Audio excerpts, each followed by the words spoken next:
Hey everyone. I hope you I hope you enjoyed that song. It's it's one of my favorite production music songs. Can you hear me okay compared with the music?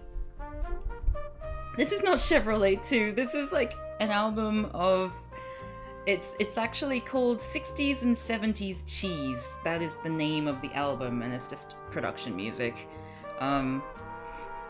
I first heard, I found this album because I don't know whether any of you watched Space Ghost Coast to Coast, but it was a song that got played one time when, Zorak? Is that the Mantis?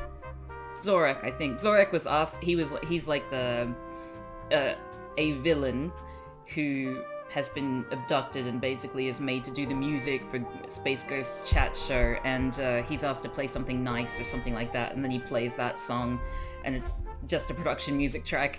And I thought that was hilarious, so I Shazammed it. Okay. Today we're going to do a drawing stream. So let me move us over to ye oldie arts thing. Okay, so you might be aware that I mentioned this on my Discord, but I'm going to be hopefully doing a little bit more work on this pet project of mine since high school. Excuse me. Basically, where I wanted to do a shoujo manga parody. The music's a bit loud? Okay, thank you. Adjust that. There we go. So, yeah, I wanted to do a this shoujo manga parody. It got loud suddenly? I wonder whether that's related to me switching over to a window thing? I have no idea. Anyway, yeah, so the thing is, right, if I'm gonna make this manga, shoujo manga, I need to get with the times, and everyone's doing everything on Clip Studio right now, so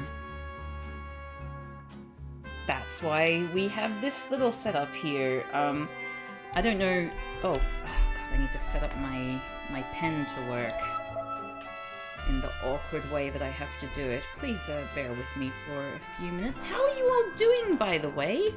While we're all here. Hope you're all having a good week in quarantine as we are. Unless you're watching the VOD, in which case I hope that you're free and doing great. Okay, so work area I need to change to display 2. Okie dokie. It's been worse. Oh, I'm sorry. So what I'm using, I'm going to be going through a tutorial, and I used to know how to use Clip Studio Paint, but I have forgotten. This is the tutorial that I'm using. The good thing about Clip Studio Paint is that it's got a lot of inbuilt, it knows that barely anyone knows how to use it, and so it prides itself on just having all these, they call them essential tutorials that you can look at. I'll show you.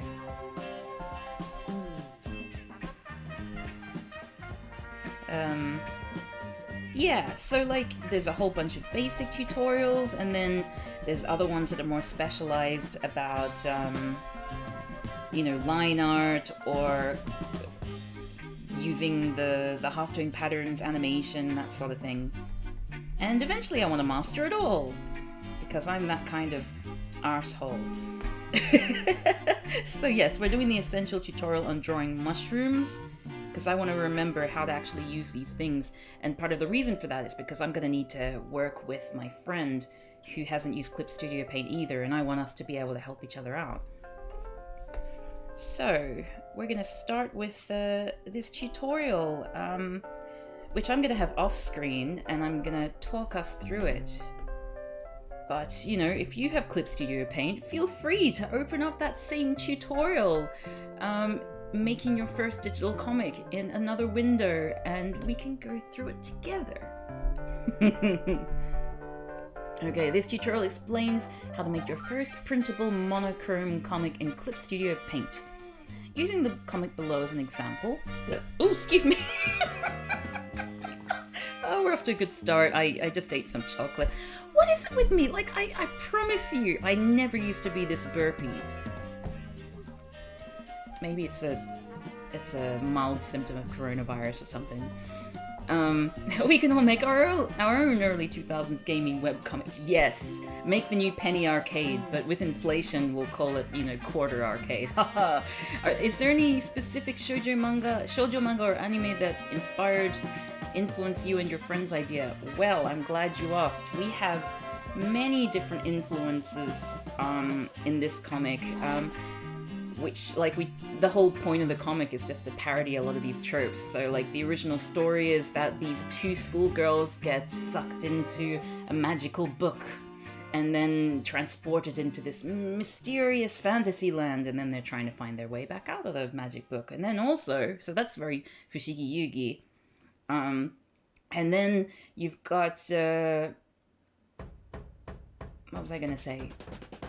Oh, then you've got, this mysterious masked hero who looks surprisingly like one of their schoolmates who they've got a crush on, who keeps appearing periodically and rescuing them from perilous situations, kind of like Sailor Moon, the tuxedo mask type character. But we have a lot of twists and turns to sort of subvert these tropes as well. Hey, Osgoth! How's it going? Haven't seen you in 8... Well, I mean, I can't because of the quarantine, but, we should meet up after all this is over. It's been too long. Yes, Fushigi Yugi is definitely one of the inspirations. That was one of my first shoujo manga that I was interested in, although I never really read much of it. I just liked the art style, I guess, and also the cross-dressing character. I'm guessing by today's standards we would recognize them as being trans, but then again, I haven't read too much of the book. I don't really know what the situation is there, whether they were trans or whether they were just into drag. They're not mutually exclusive, but they're not the same either, so I probably have to read more to get a more sensitive read on it. Then again, it is also Japan. Say no more. Okay, so... Oh, your cats are screaming at you! I'm so jealous! I want cats screaming at me!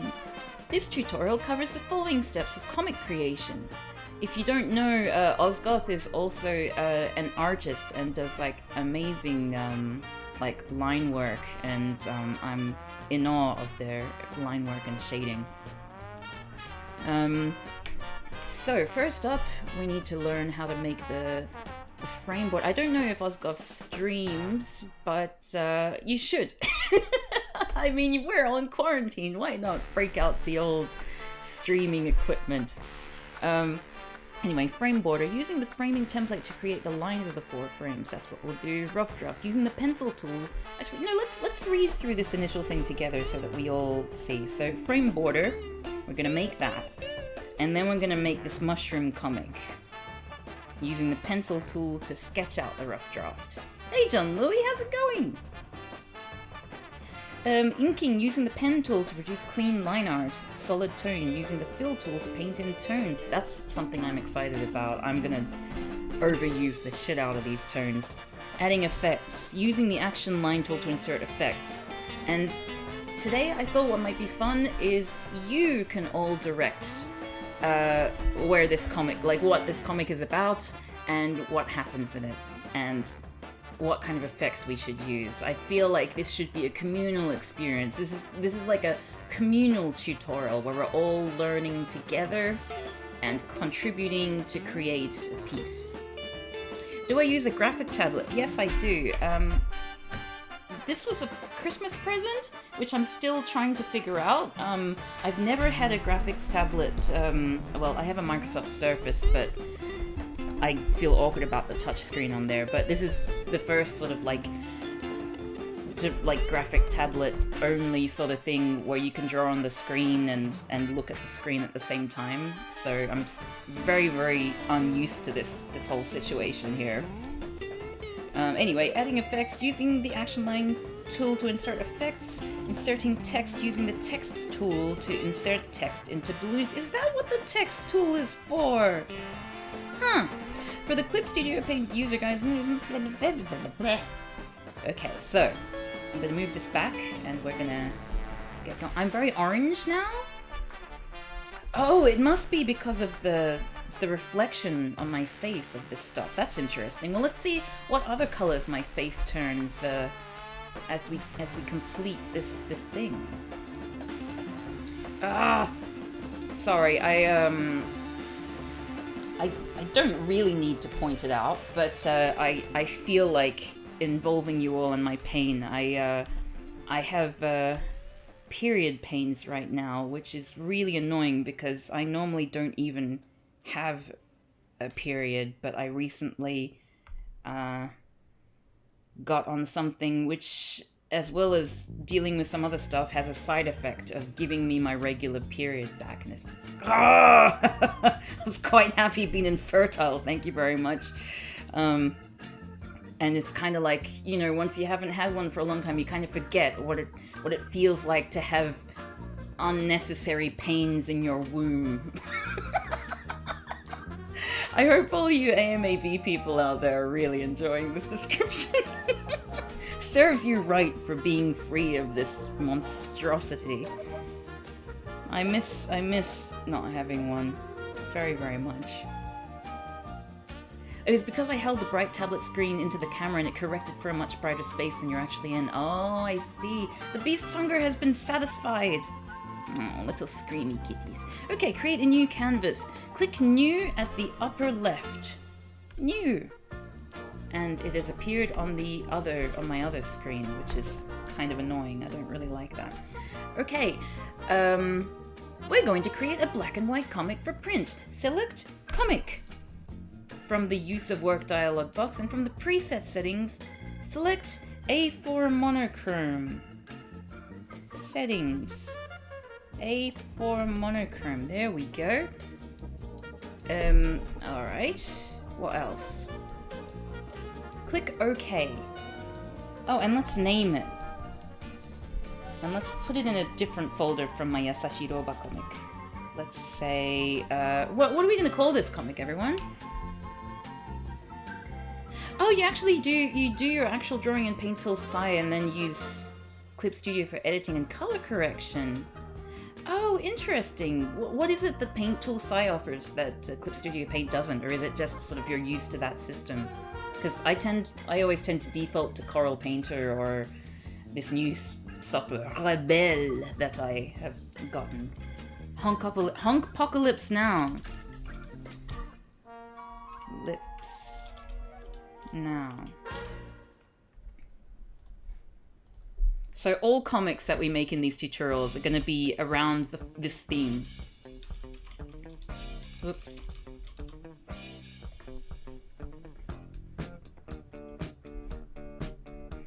I love these songs, they're so shit. Oh, sorry. Okay, so we have created an A4 canvas for print. Wait, what? Why is it giving me like 200 pages then? Okay, well, let's go to... Let's just start with...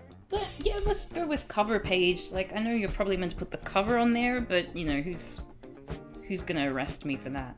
So now we need to go to Preferences. Ruler unit. And select the unit of length to... No, I don't like millimeters, I like pixels. Well, I guess I'll follow it the way that they want me to. Click OK, so that didn't change at all. I prefer Sai just because I'm really used to using it. Okay, and I have a lot of brushes I'm just comfortable with, I guess, but Clip Studio Paint is more tools I find useful.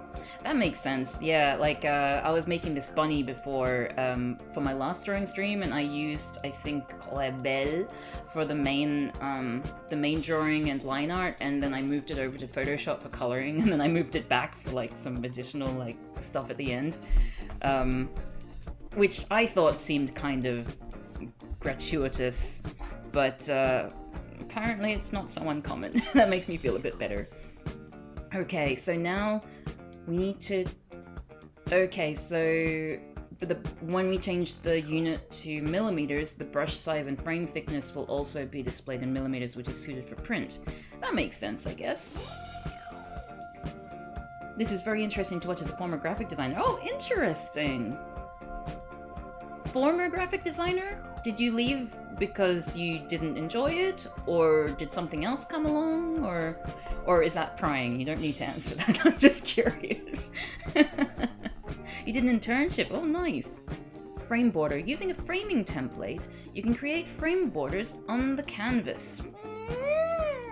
This time I'll use the framing template from Clip Studio Assets. Clip Studio Assets. Where is Clip Studio Assets? Ah, this? Manga material framing template. Okay. I mean, like, I know how to do these. I just want to learn how to make my own custom frames. I guess that'll come later when I'm more advanced, right? This is very interesting to watch as a person who knows nothing about art. Maybe this is a good time to start learning. Yeah, like, this is basically me learning from scratch how to use this program, which I once learned at some point, but I've forgotten. And also the program has gotten a lot more advanced since I last used it, back in 2014, when I was living in Argentina. God, that was a lifetime ago. Okay, so download the framing template materials.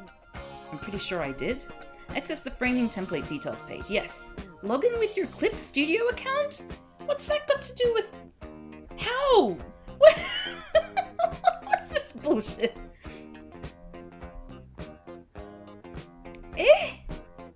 I don't... Okay, I've already got this stuff. Oh, I need to... Okay, I need to download this particular one. No, that's just an image saying download. 4-panel comic times 2 is what I need.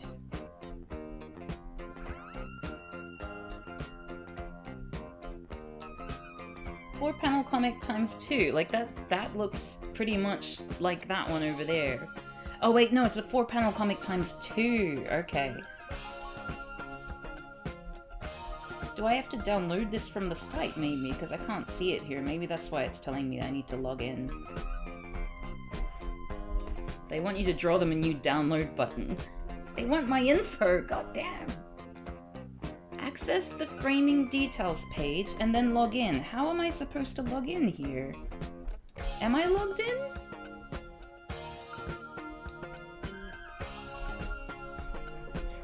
Maybe I need to do that from here. Oh, log in. Okay. This is too complicated. I'm just gonna make my own. This is garbage. Sorry, I'm stubborn. I don't want to do extra things. I'll just pretend that this is 2 4-panel comics, and I'll just work on those 4, and then on those bottom 4. Hey, Dead Viney, how's it going? So let's just skip all that. Pasting, yeah. So I just dragged and dropped it onto the canvas. I skipped about 10 steps just now. Say that like it's something to be proud of. Default framing templates are stored in the manga material frame template folder in the material pack. Yes, I know. I just did. If you use the default framing template, download isn't necessary. Really? Oh my god. I'm getting so unnecessarily grumpy. Okay, the framing template was pasted to align with the default border. Yes, I can see that. Very good. In the layer palette, the number of frames has been added to the frame border folder. Okay, so that's down here. Okay, so we've got like a different masking layer for everything. A masking layer, if you're not aware, it means that, for example, if I were to draw something in this top right frame here and it exceeds the border, when I move away from that panel and go onto another one, anything that appears outside the box will be covered. So it's a really good way, if I remember correctly, to sort of like, you know, draw things that go outside the line so that it doesn't mess up your flow in drawing, but not have that affect the, you know, the final product. And also it means that you don't need to like erase extra lines around the side, or you don't need to like worry about what you've drawn getting in the way of the rest of your picture. So look, I actually have something to offer here. Okay.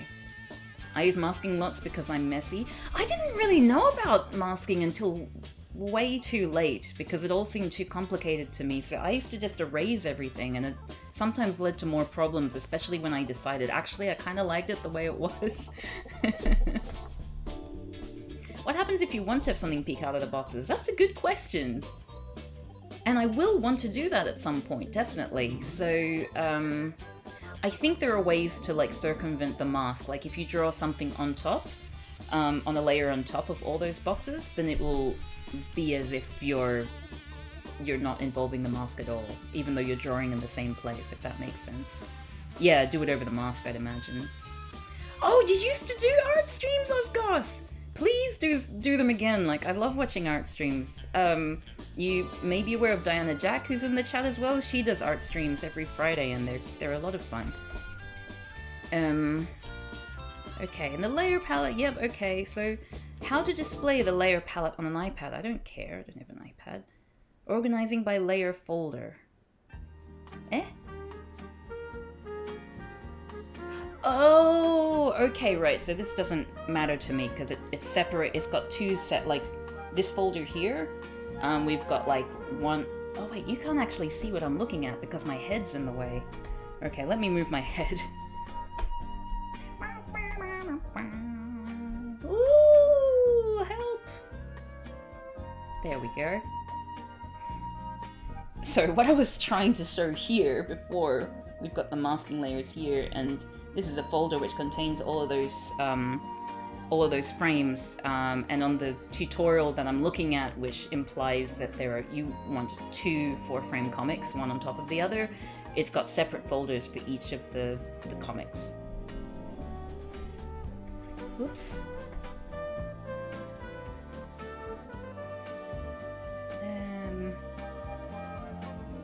Oh, you just got NBN? Yeah, definitely do it. Although I was having a little bit of internet trouble when I first got back to Melbourne.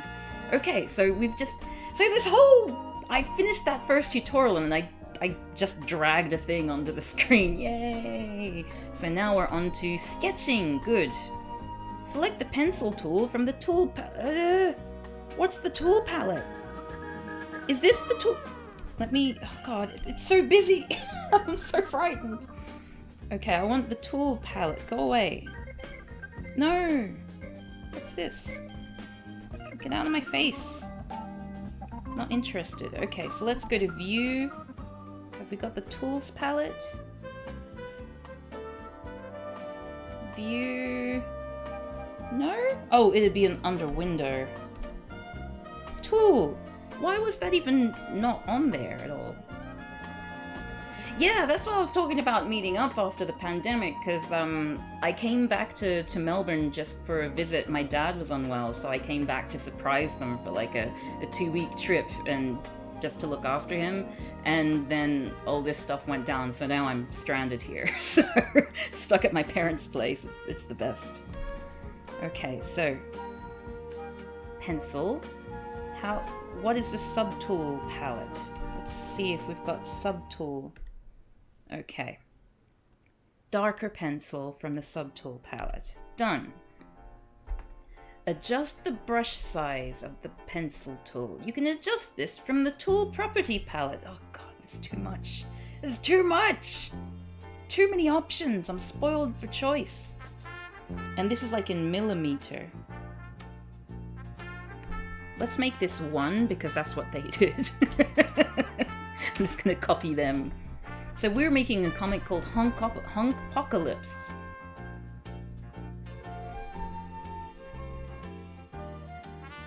Yeah, that's the thing. It seems like Clip Studio is really powerful, but it does involve a lot of work to actually get your head around it, which is why I'm trying to do it through streams, so I'm actually motivated to do it.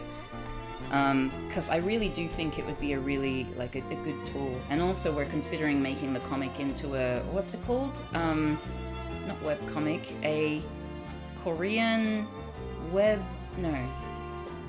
Korean webtoons. Yeah, that's right. And it seems like a lot of them have been made with the use of Clip Studio, so... Yeah, once I get the hang of this, I'm definitely gonna utilize keyboard shortcuts, but just for the time being, I'm gonna pretend that I know nothing and just kind of go from here. Okay, to select black as the drawing color. Yes, I've already done that. God damn. It's treating me like I'm simple or something. Okay, so when using an... No, I'm not using an iPad. Okay, comic, rough draft. Change the layer name to a simple explanation. Okay. So... Okay. So I've clicked on that. And now... Wait, what? Why can't I... Eh? Why can't I draw? What's going on? Let me. Oh, okay, right. I think. So does this mean that... And then if I move... No, I don't think that's how it works. So change the layer. I'm gonna rename it by double-clicking layer 1 and renaming it to Sketch. Sketch the rough draft using the darker pencil, but like, what's the point of...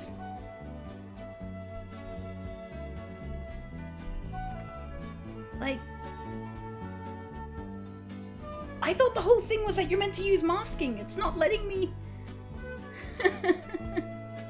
I mean, like, I'm very happy to just, like, draw in this, but what is the point of this purple line around here? If it's not going to result... Oh, wait. What? I'm getting grumpy. You know what? For this one, I'm just gonna draw... I don't know why it's purple around there. I'm so grumpy. If you could figure out the discourse game, you can do this. Thank you, I appreciate it. So let's zoom in here, shall we? And we're going to draw a Honktastic comic. So, Honkpocalypse, eh? How can we start this? We have to draw obviously a goose. So...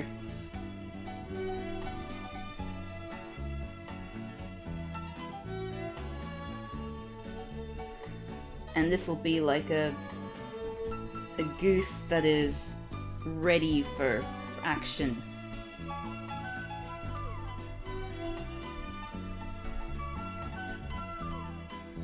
Looks like an albatross or something. Geese have much shorter beaks. But that looks more like a seagull. What am I... Oh. You know what?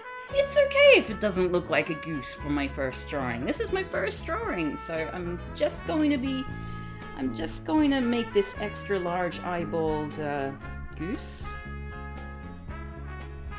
Little beady eyes. Oh wait, no, that's a goat eye.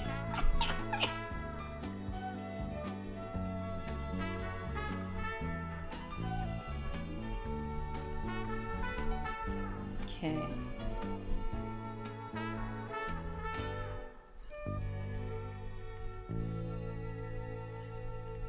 Geese, they have like short, stubby beaks, don't they? Let's get back to our razor, shall we?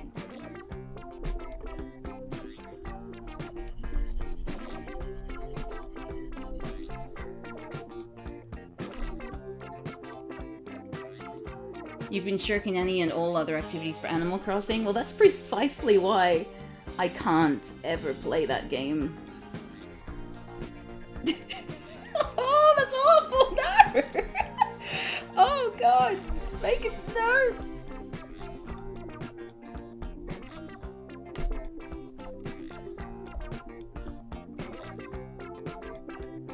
No, we want like a Batman kind of goose. Eyes shouldn't be ovular, but this is a goose who's like seen too much.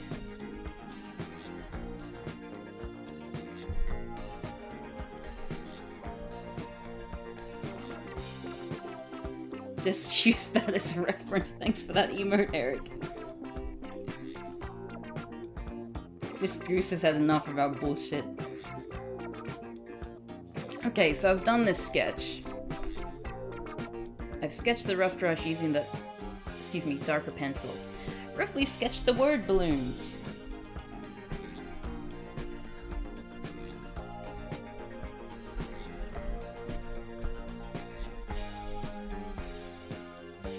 Honk.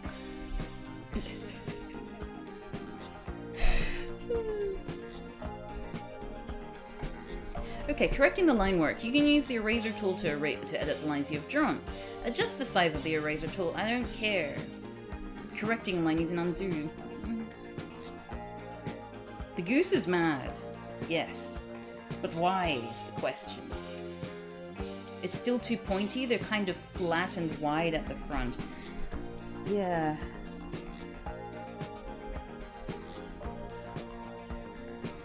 Yeah, that's... Oh my god! Oh, answering machine. Okay, just... just pretend that's not happening. It's nothing, I promise. Oh my god, why is the answering machine in this room? Oh dear.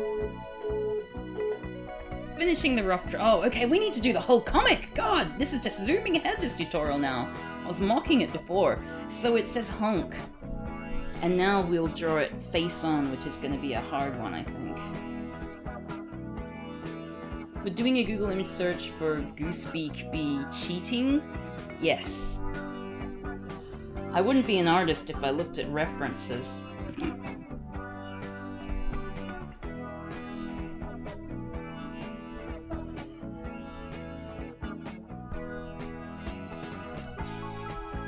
This is what Geese's eyes look like.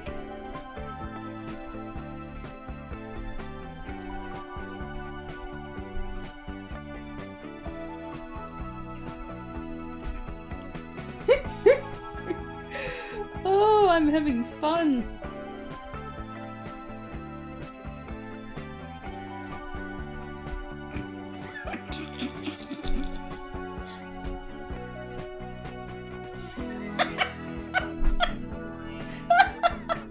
Okay.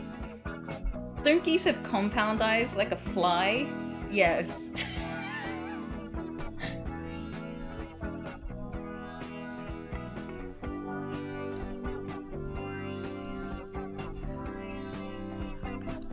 Wait, why isn't... Wait, what? What was going on there? Apparently I can't draw anywhere but... What?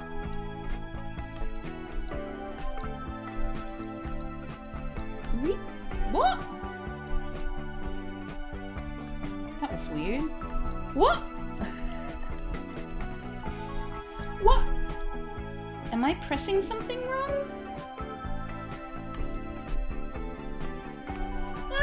I can't honk! What? This is weird. Has it got something to do with this layer thing?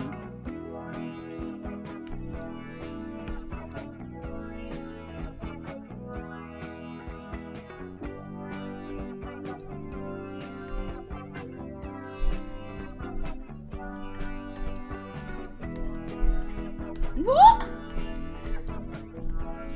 It's only recognizing when I do lines up.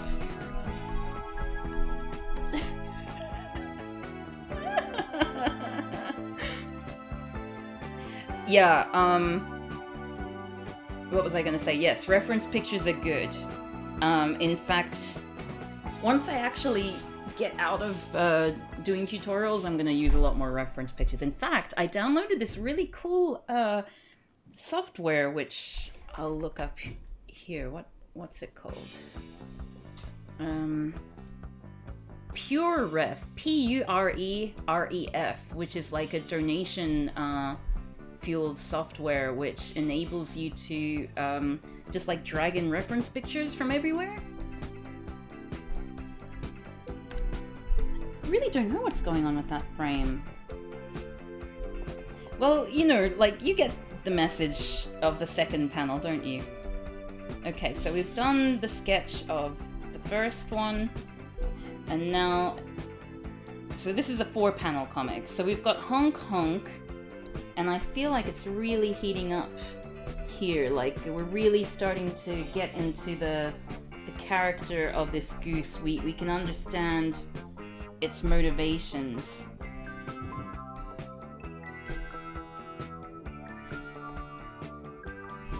And what's gonna happen in the next panel? Like, why don't I do like a smaller long shot of the goose in a field or something? Because then we'll be able to try out the half-turn patterns and all that. Okay, so we've got like...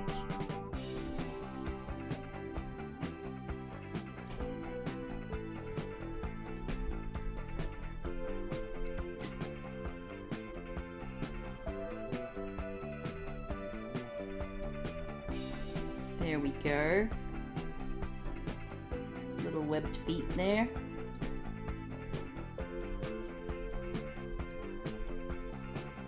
Very heavy body. And it's really angry.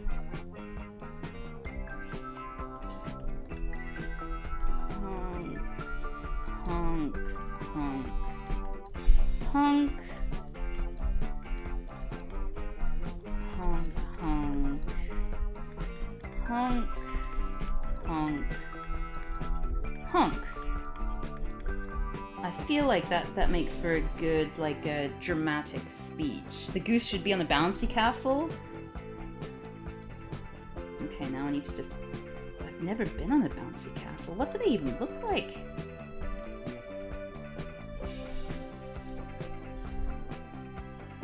They're kind of... They have like little kind of patchworky sort of... Okay, this is no perspective at all. This is for the purpose of doing the tutorial, that's my excuse.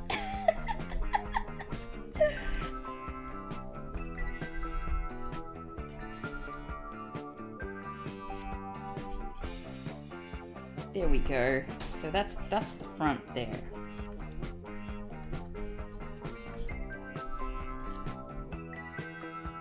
That'll do us. That'll do us. Okay, bouncy castle.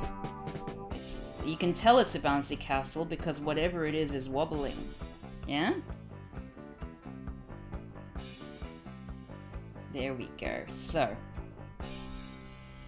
honking away. Still angry somehow. So somehow the bouncy castle has not satisfied the rage of the goose. So, because this is a yonkoma, this is like a 4-panel comic, we need a big punchline at the end from all the story that we've developed here. What is the story? How is the story going to end? Is it going to end with, like, is it going to be a happy ending? Is the goose going to bounce so high it flies off into the sunset, still honking? Abruptly, with no clear message. Yes, we need to take... We've been inspired by these Indian comics we've been reading, which end with seemingly no punchline and leave you feeling immensely unsatisfied. So... Yes, let's... We can have 2 geese looking at each other.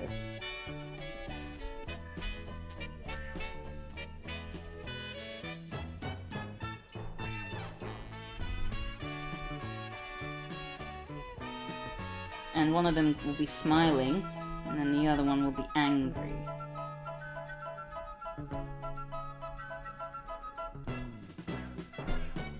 Oh no, not angry, sad.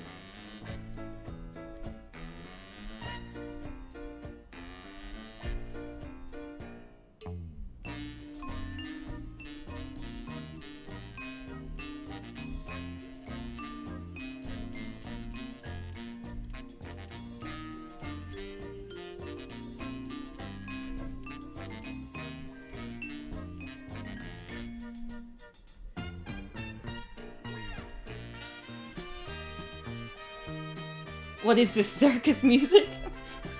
This is from an album of production music that is entitled 60s and 70s Cheese, which I discovered when looking up some of the music from oh no, it stopped again. It won't let me honk. I got from a Space Ghost Coast to Coast Shazamming. Okay, dot, dot, dot. There we go. These are duck necks. Yeah, that's true. Need to be at least a little bit longer. There we go. Wouldn't want to insult these geese by giving them duck necks. I wonder what's with the thing cutting off every so often. It's very strange.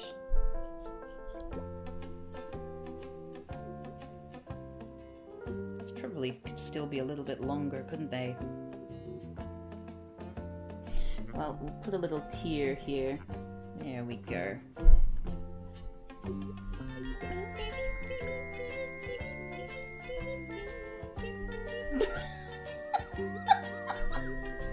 I hope you're all enjoying this music. You need taller panels to fit the necks in. I'll remember that for subsequent-ish episodes. So right now what we have... This is our lovely comic that we've made. This was meant to be a tutorial telling me how to use the masks, but it is not actually, like, it's covered how to undo, how to change the size of the brush. It has not actually taught me the one thing that I did this tutorial to learn. That's fine, I guess. Change the line color to blue on the sketch layer. I love that. Isn't that cool? If you click the layered color button on the layer property palette, the color of the sketch will turn from black to blue. Like a really bad bruise. How to display the layer property palette on... Lower the opacity on the layer palette to 30% to increase the transparency of the sketch. Okay, so let's bring that down 30%. I can't get it down to 30, it's either 29 or 31. By lowering the sketch opacity, it will be easier to see the clean line art. I mean, there's not that much to clean here. I did a pretty shitty job. To draw or edit a single frame at a time. Oh, okay. Now it teaches me. So I need to create a layer myself. Okay, thank you for actually, this is the thing that I wanted. Oh, and I was even filling out the whole Yonkoma thing differently, because, like, obviously Japanese comics go, like, bottom, like, top to bottom, right to left, so the first one should have been, like, up here, and then the second one down there, but then we were drawing it like they were, so it's their fault. Huh, okay, now we've got the thing all lined up, so let's try. There we go. Nicely masked. So, that's fine. I'm just gonna, like, skip everything. That's what I needed to do. Select the operation tool from the tool palette, which is apparently this button, and then select the object subtool from the sub palette. Okay, we've got that. You can use this tool to easily change to the frame border folder by selecting the inner part of the frame you wish to work on. Okay.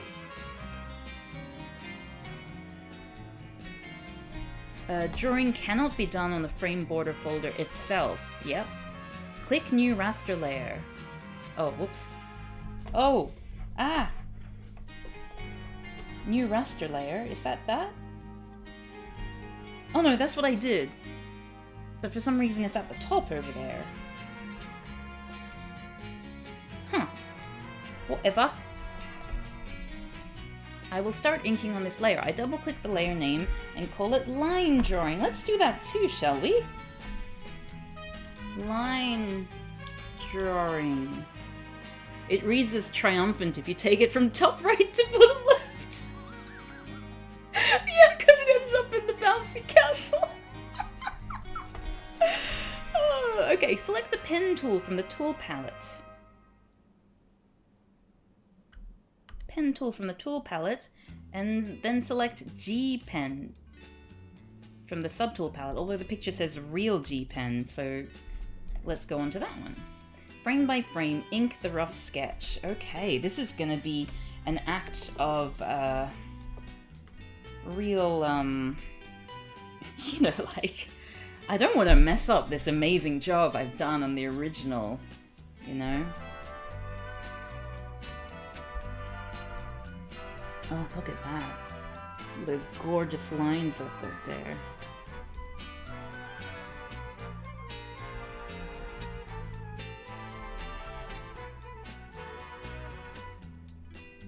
Okay.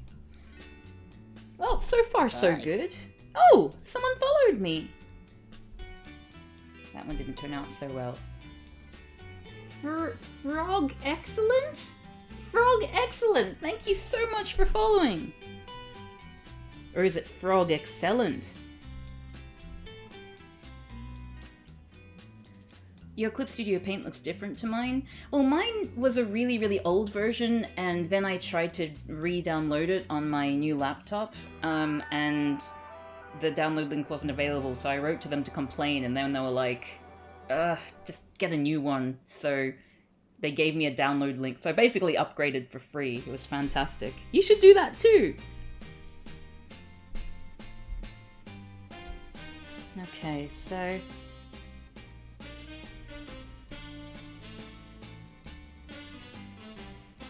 here we go. It's not that. That's a very wobbly head, isn't it? Let's do that again.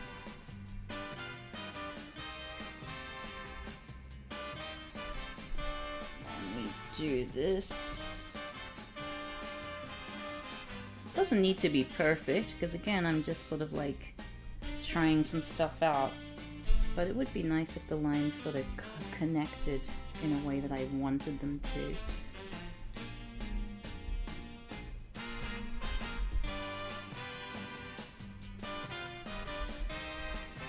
Oh, I don't like that. What happened there?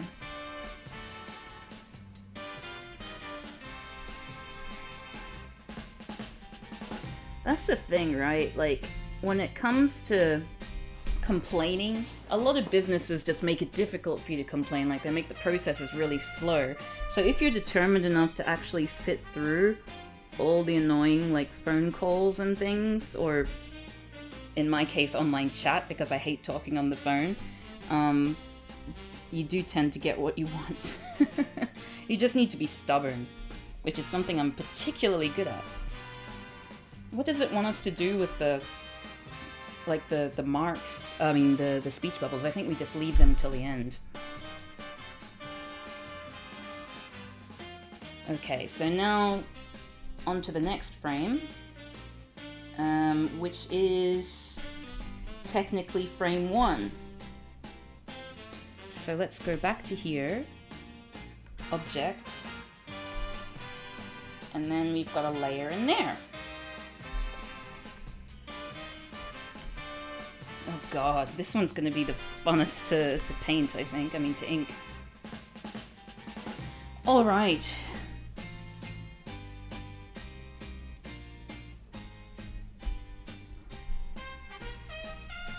I hope all the artists in the chat are enjoying my craftsmanship here.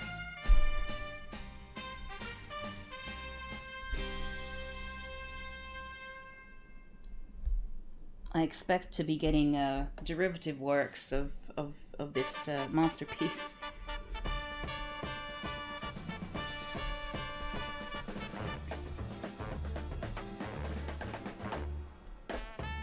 There we go.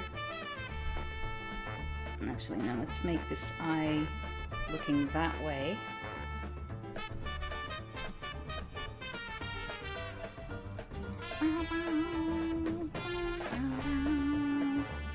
The sad thing about this is that me singing along sort of belies the fact that I listened to this album for fun, which is not something I should be proud of, I don't think. But when I was living in Belgium in particular, like in my walks to the supermarket, for some reason I would always put on this album. It became like a thing. I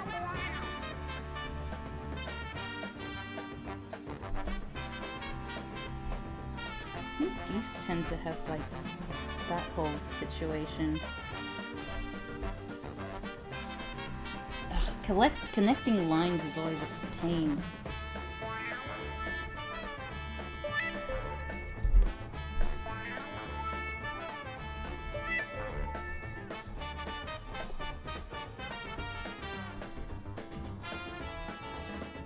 I don't even know what I was actually doing here, because that wasn't meant to be like the bottom lip? Bottom beak?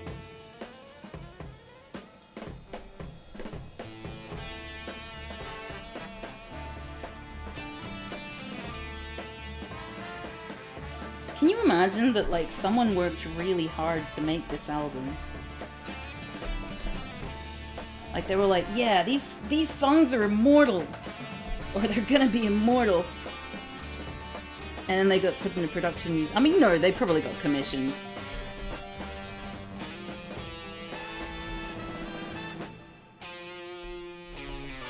Just realized that this beak is all out of whack. I'm probably messing up, because I think, isn't pen meant to be sort of like on a vector layer? So by me correcting myself, I'm probably causing lots of damage.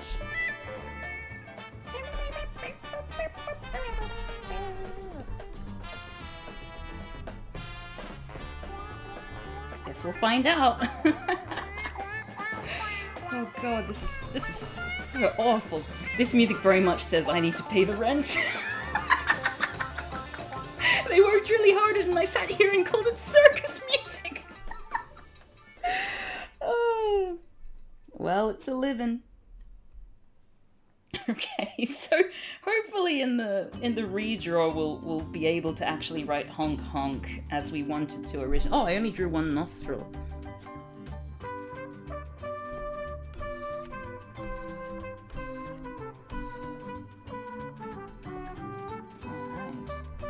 So now we're up to, where is it? Frame 3.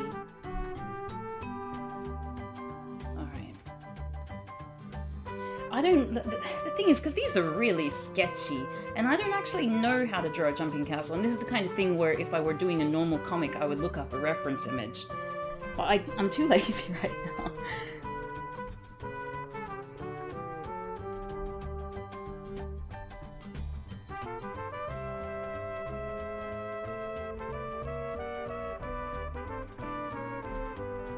Oh no, no! Too pointy. Too eagle-like. Oh god, no!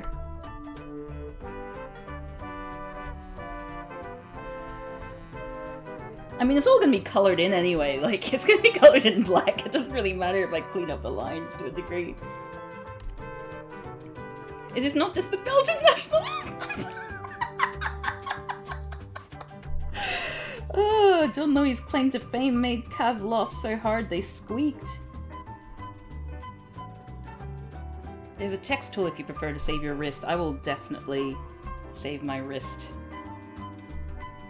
So this is definitely a jumping castle, and if anyone says that it doesn't look like one, then, you know, they can go to hell, quite simply. I know what one looks like. And it's definitely asymmetrical like that.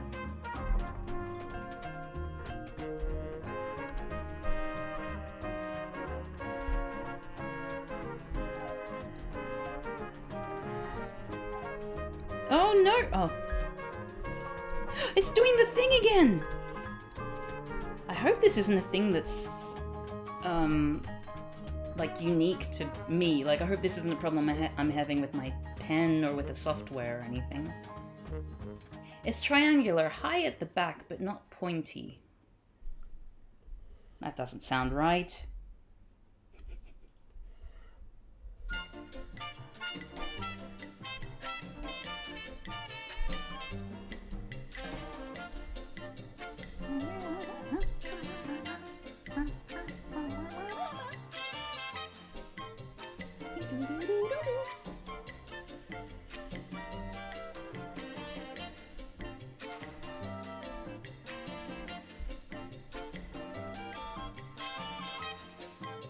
doesn't make any sense. No!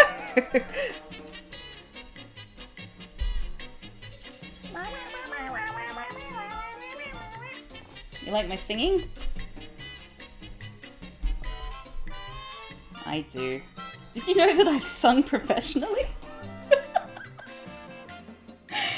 No! Like, what even is this? What is that I just did? Whoops. If you want to make your own font with your handwriting, I did that using this site and it's super fun. And the file is just a regular font file, so it's compatible with CSP. Oh my goodness, Osdorf, thank you so much. Like, I do want to do, like, comics in my blocky writing. I like my blocky writing. That's so cool. Okay, this is gonna be like a, what's it called?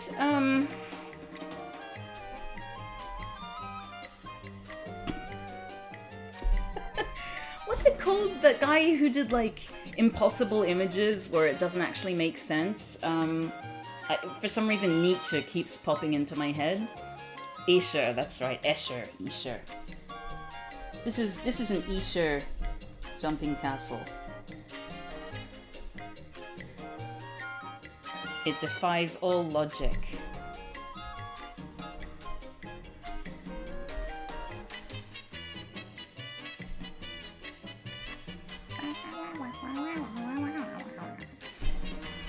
Oh wait, no, we're not going to put those lines in because we're going to add half-turn patterns.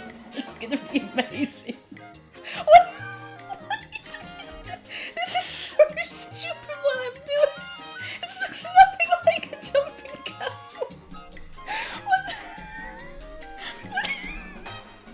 I don't even know what I'm trying to fix it. Like, it doesn't make any sense. Oh my god. Okay. Next, our final dramatic frame where we're gonna, like, the background is gonna be filled with a really dramatic half-turn pattern. Okay, so... Why is my tablet squeaking? I'm worried I've worn down my pen already, which is not good. Okay, so... I made his head really flat, or her head. We can assume that all geese are lady geese, can't we?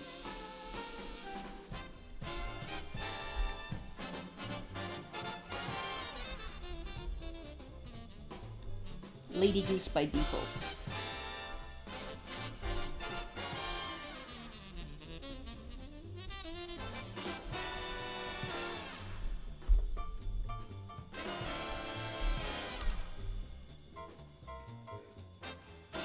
I don't think I've seen an open-air jumpy castle before. No? The head became really... I'm not even gonna speculate about anything with regards to the quality of this artwork.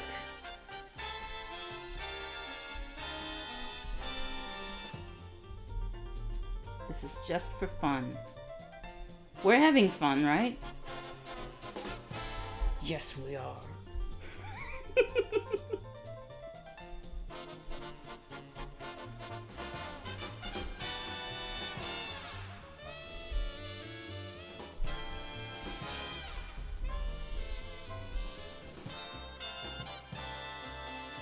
Kind of caved that poor goose's head in.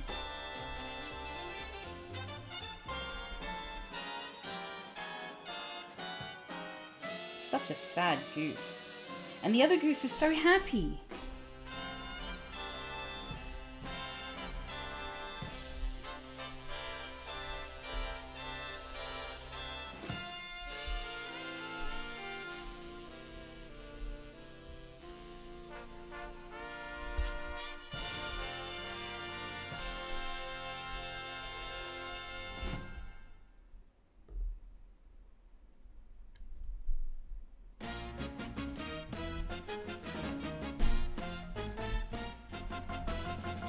There we go.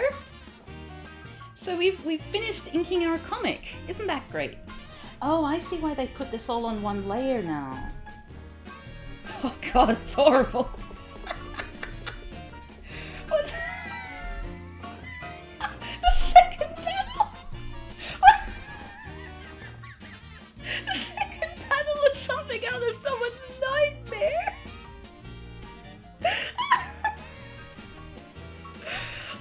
Oh no! What have I done? Okay. Alright, so next one. To hide any lines that extend past the frame's border, add a layer mask to the frame border folder.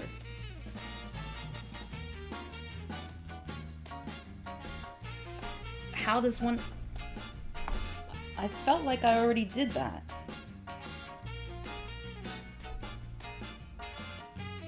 I feel like that's kind of been done by default.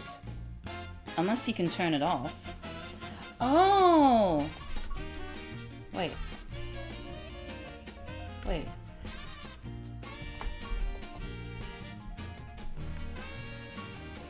I don't know, I'll figure that out later. I have a reference image of a goose, and the second panel really is the most accurate one. Fully depicts the energy of the goose. Oh wow! Now all of the frames have been inked. Hooray! Adding the scenery. Oh, great. Add some grass on the ground where the character is sitting. For this I will use the grassland brush registered to the decoration tool. Oh, this is exciting. Yes? Okay, select that frame. Create a new layer by doing new raster layer. Wait, what? Why is it there? No, I need it to be here. Why is it going up there? No, it needs to go in there.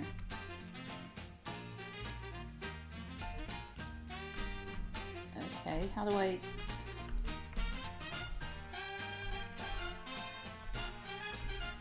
Oh, okay, alright. Alright, where do I want grass? I want grass in panel 3, I think. Where's panel 3? Here we go. Okay, here. Change the layer name to scenery. Let's do that. Scenery. Select the decoration tool from the tool palette. What is the tool palette? Oh, it's this. Wow. There are a lot of brushes here grouped according to application. Huh. Select the grassland tool from the vegetation tool group. Wow, they've thought of everything. The grassland.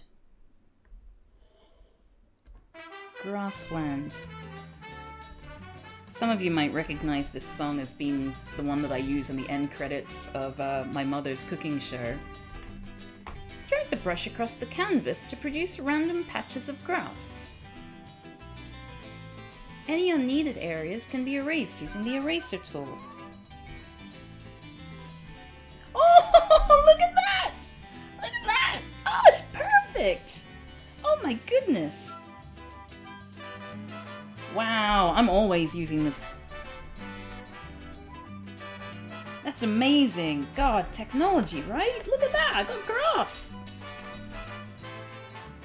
Didn't even need to draw it.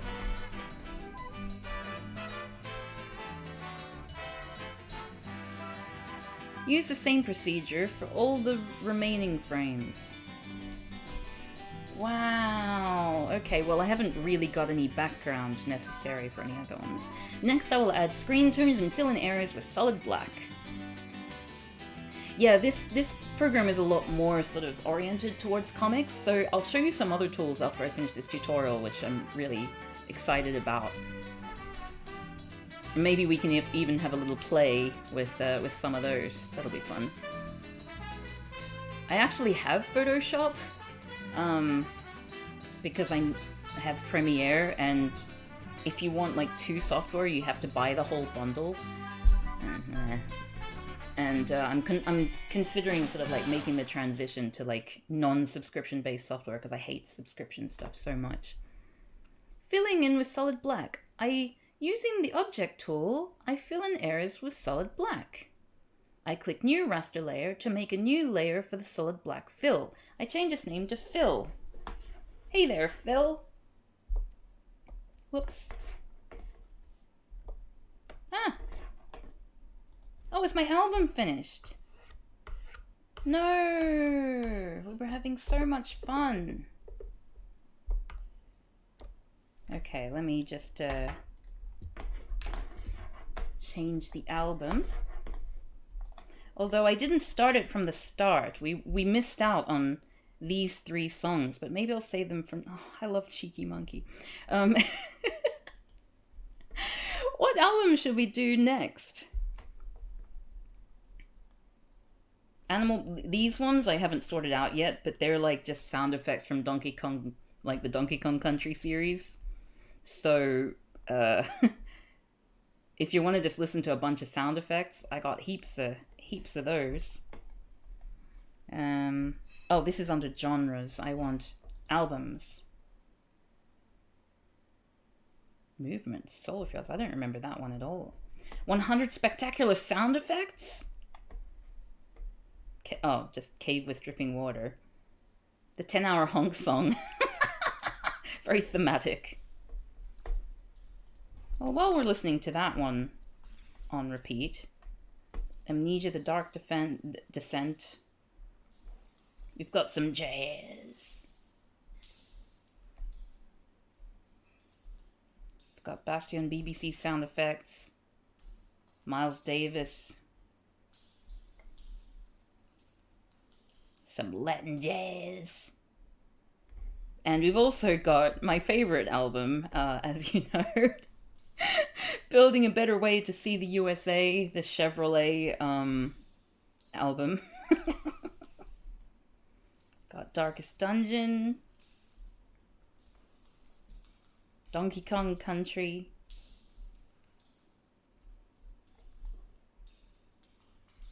I wonder if we play the Arrested Development soundtrack,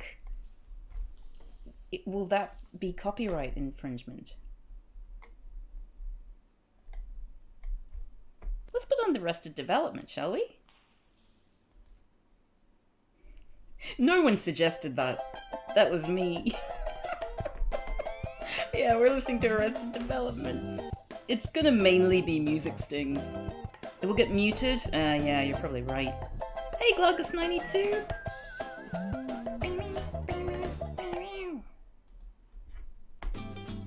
I've got like a bunch of jazz stuff which is like Radiohead songs, but that'll probably also get muted.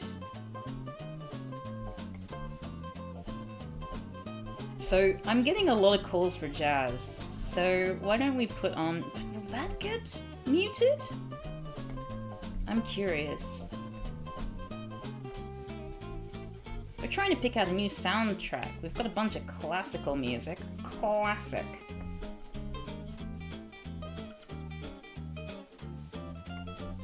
Do I have Coltrane? Probably. Actually, maybe not here. Pee-wee's Big Adventure soundtrack. Punch Quest. Read Only Memories. I haven't played a lot of these games. We listened to Soundtrack Shovel Knight last time, didn't we?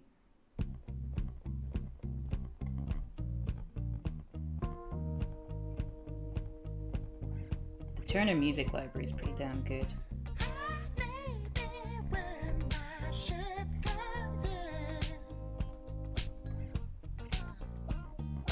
I wonder.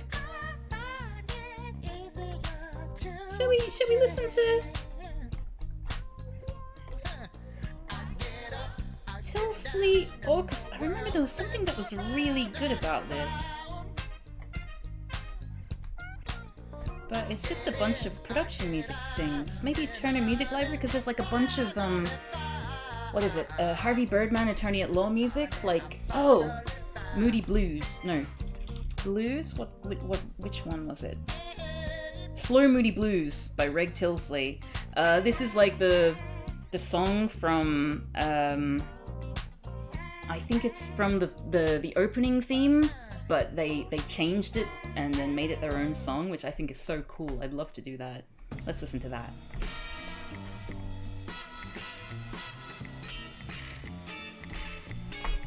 You see, it's just kind of different, isn't it?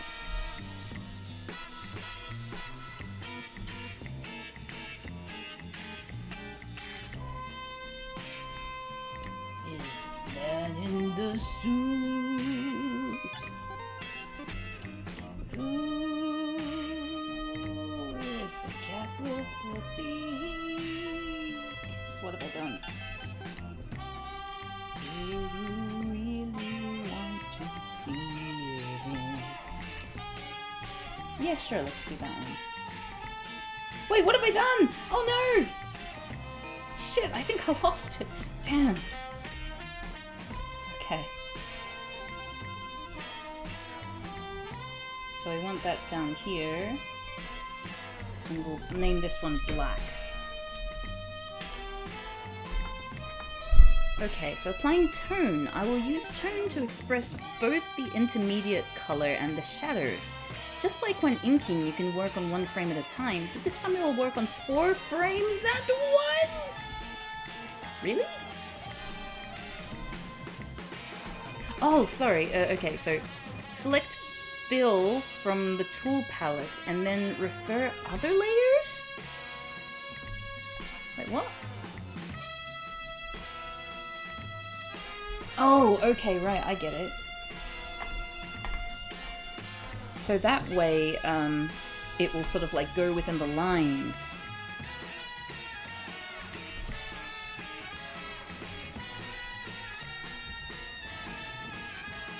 Wait.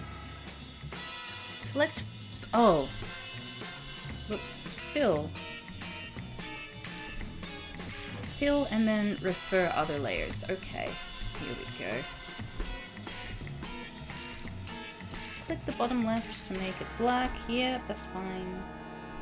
And now we... Oh, isn't that cool? Look at that! Oh my goodness!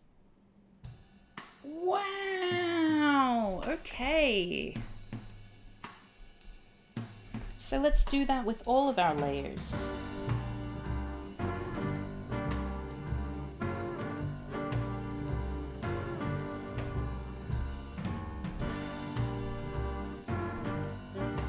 And we're going to do that again. Put in the black.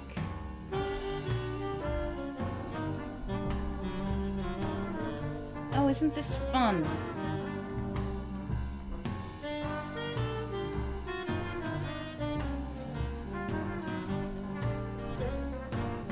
Let me know if you want me to change the soundtrack or whatever at any point. Sort of just having myself a good time here.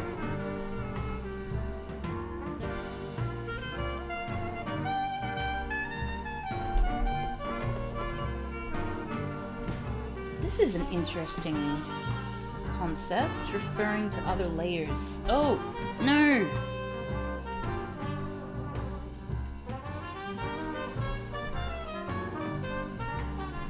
Oh, wait. Oh, it didn't fill in all the way!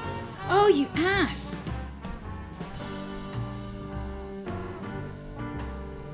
I wonder if we had similar issues. That all seems fine. That one seems fine too. Oh, we got just little bits to clean up here. Oh wait, no, I can't clean up there, can I? Down we go. Oi! Oi! Oh wait, no, this is layer number 2. Damn. So complicated.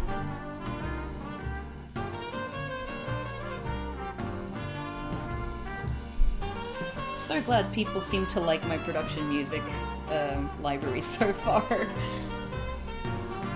Love sharing the joy of production music. Okay, so applying tone. I will use tone to express both the intermediate color and the shadows. Just like when inking, you can work on one frame at a time, but this time I'll work on all 4 frames at once. First, I'll apply tone to the main character's feet and umbrella. What umbrella? It's the head. In order to work on all 4 frames at once, I click on the draft layer. Whoops, where is the draft layer? The draft layer is sketch.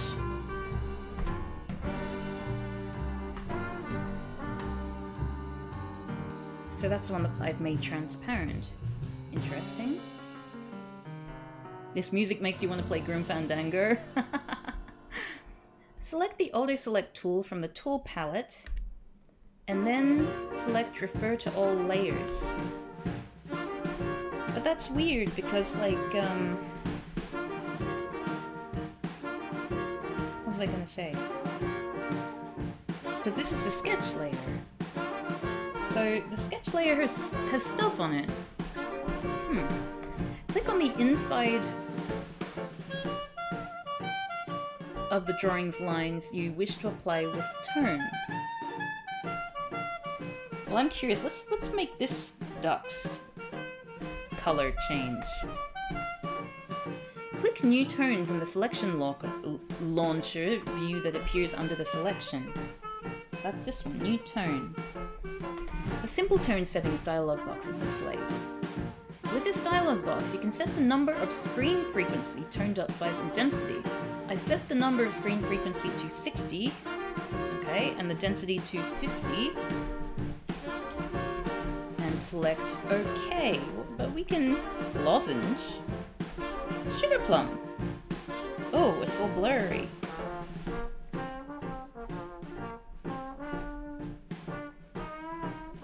How can I make it hearts? Noise. Alright. Oh, there we go. Tone is applied to the selected area. Let's have a close-up look at this. Okay, we've got a little fuzzy duck there. Fill 1 has been added to the layer palette, and a layer mask has been created in the shape of the selection. Okay, over there. It's interesting. Tone is also applied to the other frames by selecting the fill tool and clicking the other areas on the canvas you want to apply tone. Using this method, you can easily add more of the same tone to other areas.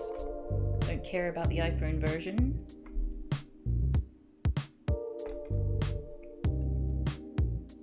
I'll apply the same tone to all of the frames. Okay, I mean, that's just one duck, so I'm pretty much done with it. I mean, goose. Without being affected by the line drawing, I freely draw shapes to add tone to. Okay. So you can use it to create shadow. So what I can do, for example, is just for an example,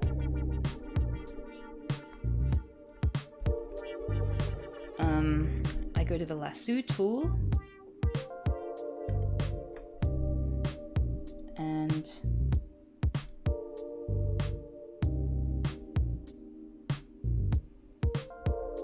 wait, why is it going down?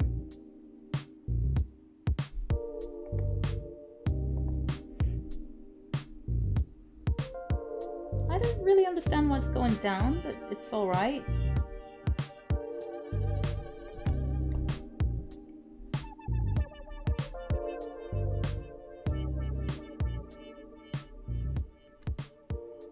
Let's just imagine that this is like an appropriate shadow. I need to get better at learning about shadow and light and stuff like that. But you know, let's pretend that that's an appropriate place to put this.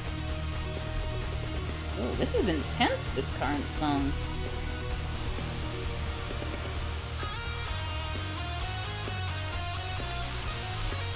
Still want to play Grim Fandango, Eric? That's pretty much the only place where I would really need to put tone. Well, I mean, actually no, the inside of here. Let's do that. The inside of here and that, actually. So let me do that, and then the same thing. Pretend that we have some kind of an understanding of how shading works.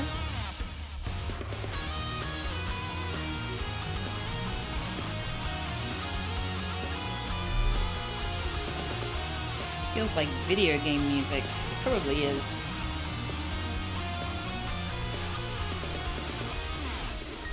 You're also drawing, so you're not talking too much? Oh, nice. I'm glad you're drawing too.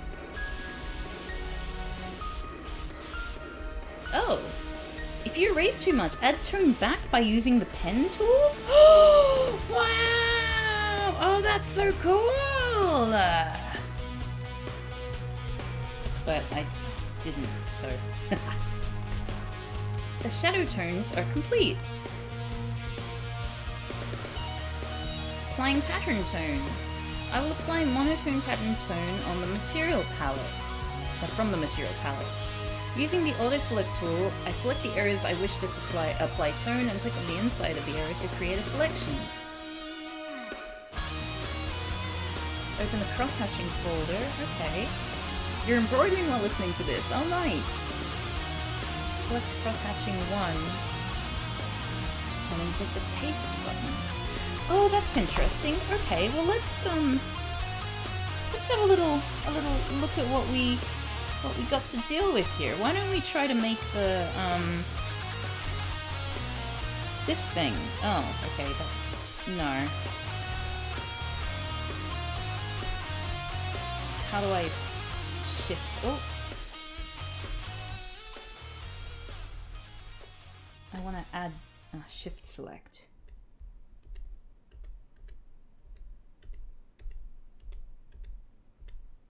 There we go. And also add this.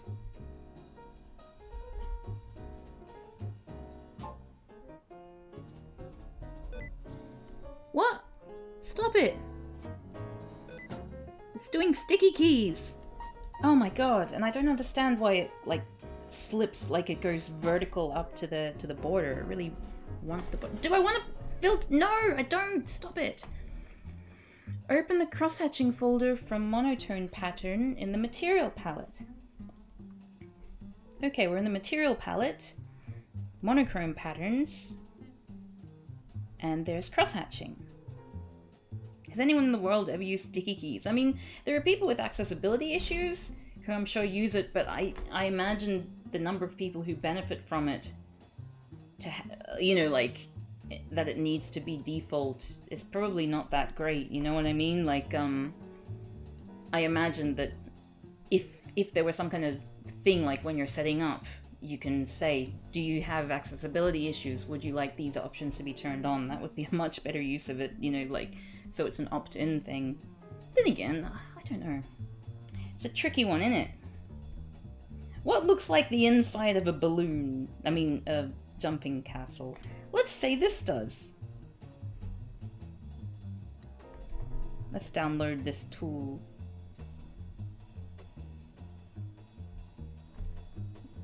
Is it downloading? Ah, yay! It downloaded! And it doesn't look anything like I would have wanted it to. So we'll undo that. What about these? Flowers.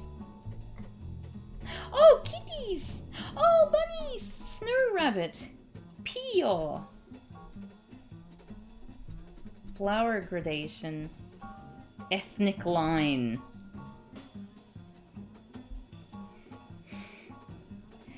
Ethnic line. Oh dear. Ethnic line. Well, let's make them bears.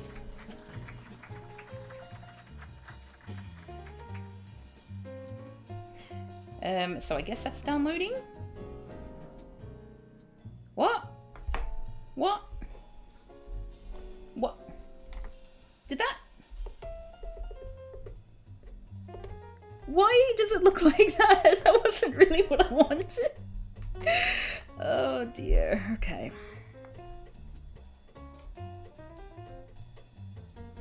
Oh, do I have to do this again?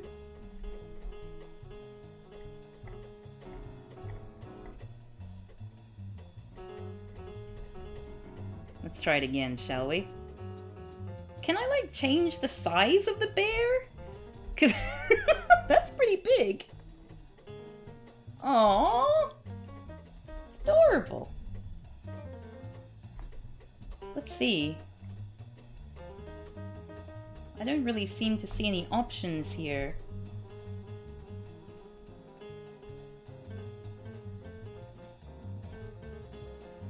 Toning, do not clip.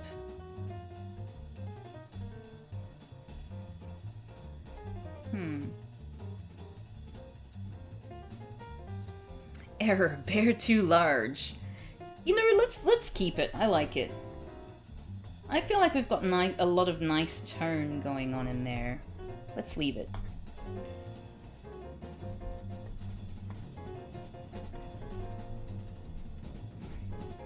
So what else are we gonna do here? So we've done all of our cross-hatching, all our shading. Manga adds effect lines to give a sense of presence in the images. Some examples of effect lines are saturated lines, speed lines, etc. There are various ways to draw effect lines, but this time we will use the saturated line tool to draw saturated lines. I mean, that sounds right. Drag that blue line. What blue line? Whoa, look at that! That's cool. Is that what you meant? Blue line.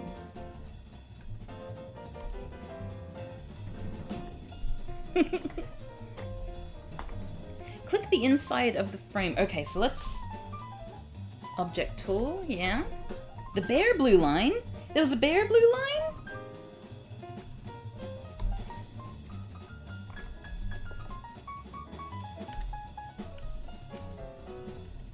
Where's the bear blue line? Oh, look at that! Oh my goodness! Oh, you're so clever! Oh my goodness, you're amazing! Oh wow! Oh! Oh, it's perfect! This is exactly what I wanted.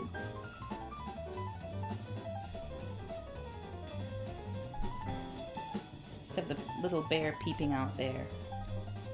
Oh, that's fantastic.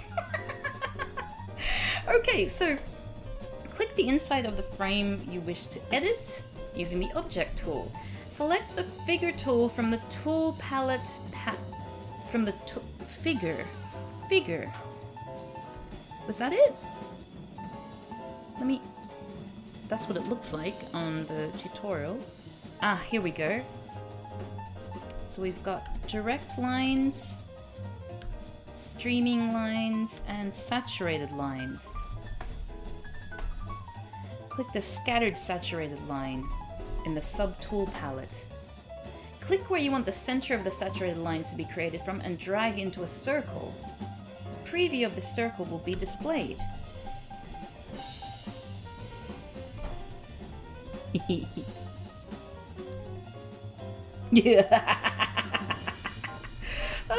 Upon letting go, saturated lines will be created in the area that isn't enclosed in the circle.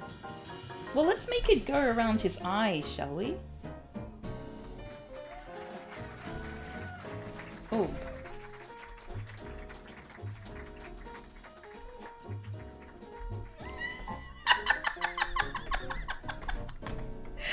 Oh my goodness! Now all the comics images are complete! I'll add the speech and speech bubbles.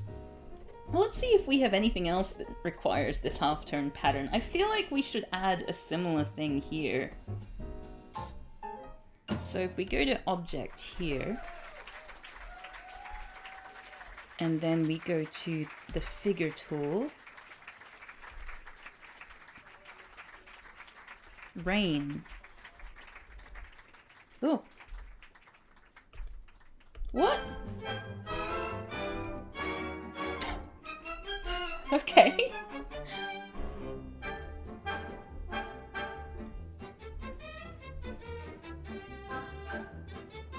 Sure, let's make it rain. Oh wait, but there's a gloom option.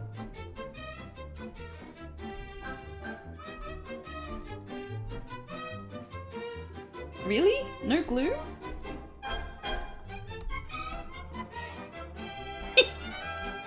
I like that, so I just need to make it bigger. here?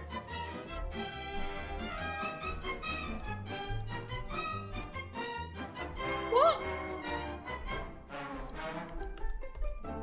There we go. Unless I make it start further down.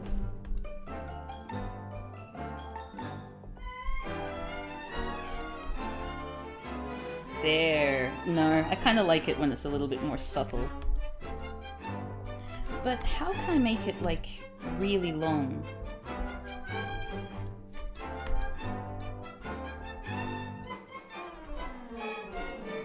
Oh, wait, no.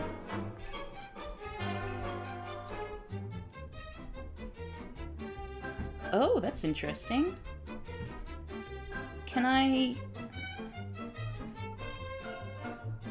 If I could make it sort of start somewhere. Like sort of go around the head there. Oh, that's quite cool, isn't it? Look at that! I mean, it doesn't make any sense, like, narratively.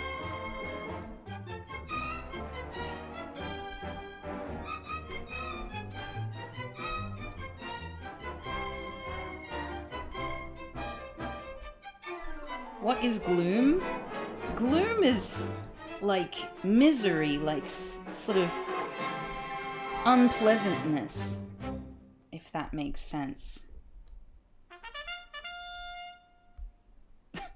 Okay, well, that was something, I guess.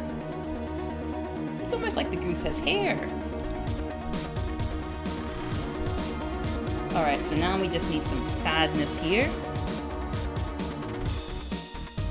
There's absolutely no, like, curation of this particular playlist. It was just when I wrote blues. So all these are variations of blues.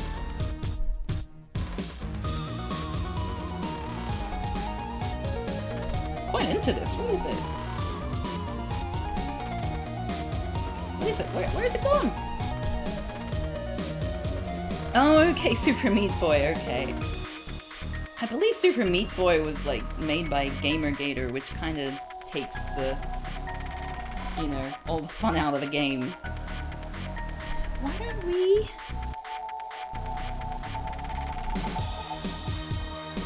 So we want that, and we want to have fish. Whoops.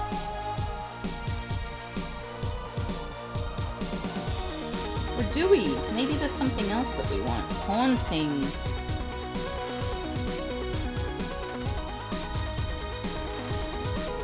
More bears. I feel like I'm really learning how to use this software, you know?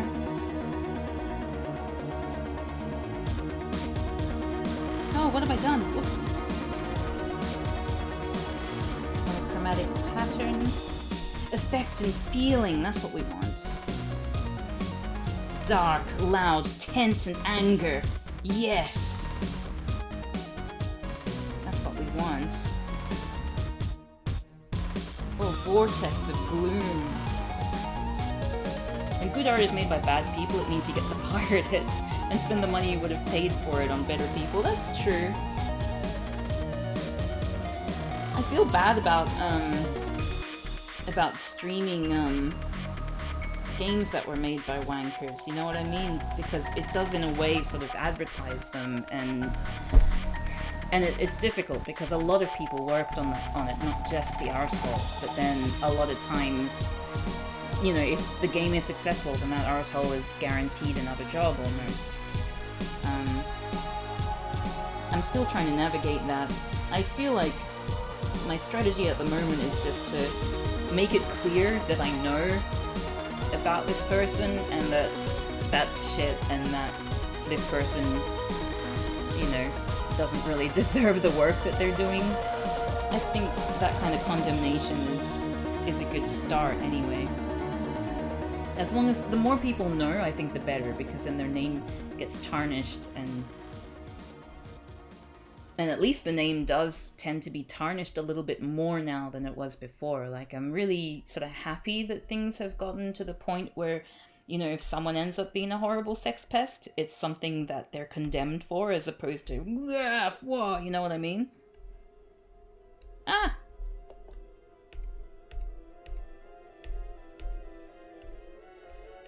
Oh, there it is.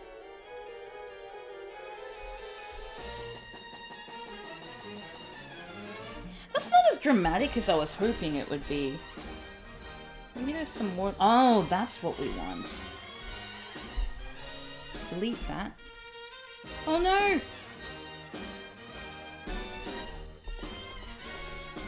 Let's just undo that until it's gone. Okay.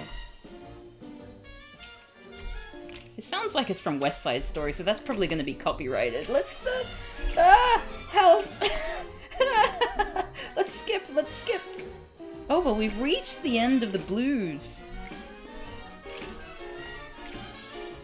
Oh yeah, Miles Davis, who was abusive towards his wife. I'm pretty sure he was abusive to other people in his life as well.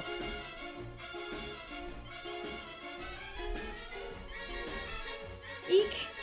Eek! Why didn't I put in Project Trio? They're pretty good. You might have seen one of these people. There's like this... The flautist does this like beatboxing thing with the flute, and he went viral for doing the Super Mario Brothers theme song by beatboxing the flute, and that was how I found this band. It's a little nerdy, but I like it, so shut up.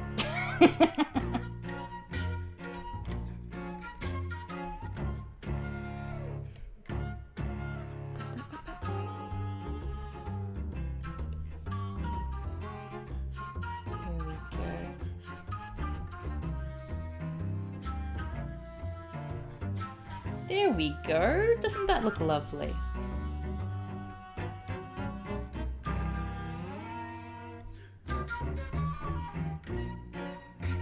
That a little bit further up there.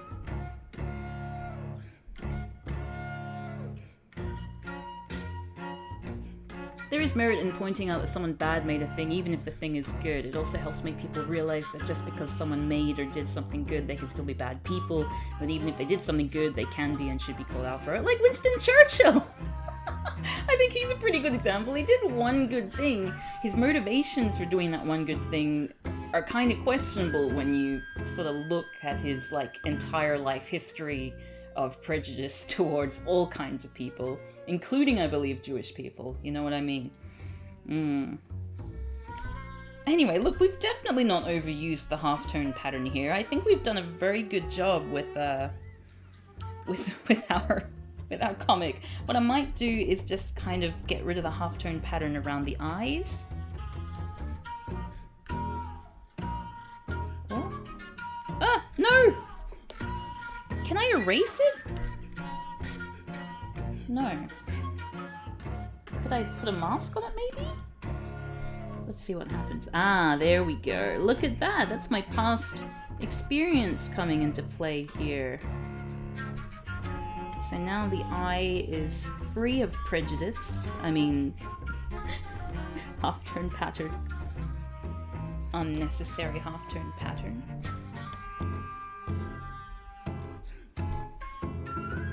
There we are. There we are. Okay. Now let's, I guess, oh, okay, we're doing the speech and speech bubbles. I forgot, like, you can't have a Goose comic without honking, right? Okay, select the text tool from the text palette. Seems kind of,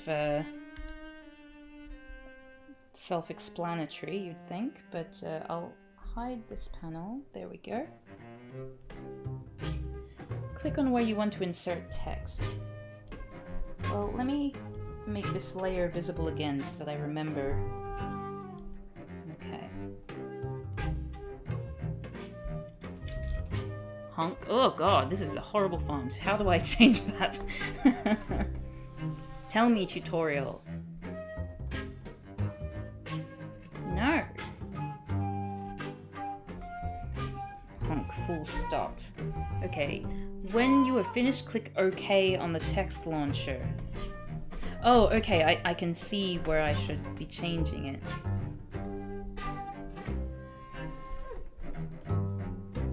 We want to make a really professional looking font. Damn, that ruined the joke. Where is it? There we go. You know, when I was in high school, I actually unironically liked Papyrus before I realized it was overused, and I would use it for everything. Like, I'd write my essays in high school using Papyrus font. So how do I move it? What's that? That's probably to edit, right? Okay. A text layer will be added to the frame border folder. Will it? Oh, okay, good. It has actually gone into the right frame thing. That's good. That's clever. Insert text to the other frames the same way. With this text input is finished. Okay. And now I can move this over here. Honk, and I'll add some honk honk over there.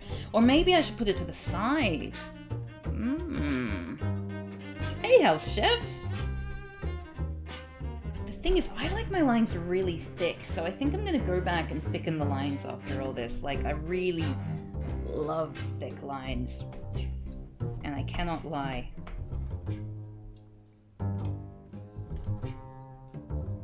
Oh, yes. No, I'll have it very looming and threatening. Do I have to change this every single time? Honk. Okay.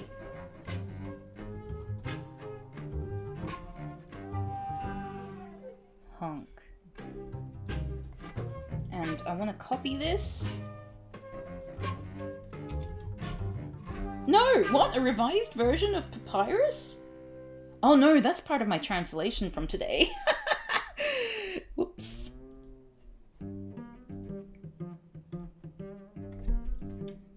How could I just copy that layer? Oh, right, by copying that layer.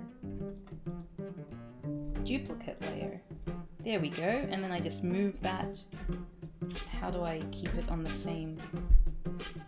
No, apparently there's no way for me to make sure it's on the same level. And the next one, no. So all of these will be Papyrus, except for the last one, which will be in Comic Sans, and that will be part of the punchline of this comic. Yes. Okay, I'm glad we figured out, you know, we've got a little bit of meta humor going on there. I feel like this will be a masterpiece when it's done. Oh, that's really big.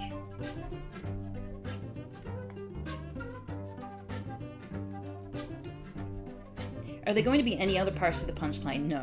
Can you thicken the lines in without redrawing? I think you're supposed to be able to do that in CSP. I think you are too, and I'm going to look into that. I think there was a tutorial about it actually, so that might really take a weight off my butt. Weight off my butt! Oh gosh. I don't know why I put up with myself.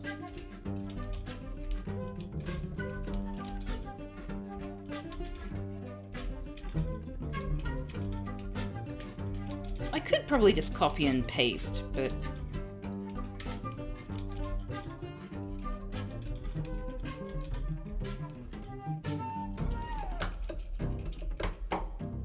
How are you liking this album, by the way? Is it a little bit nerdy for you?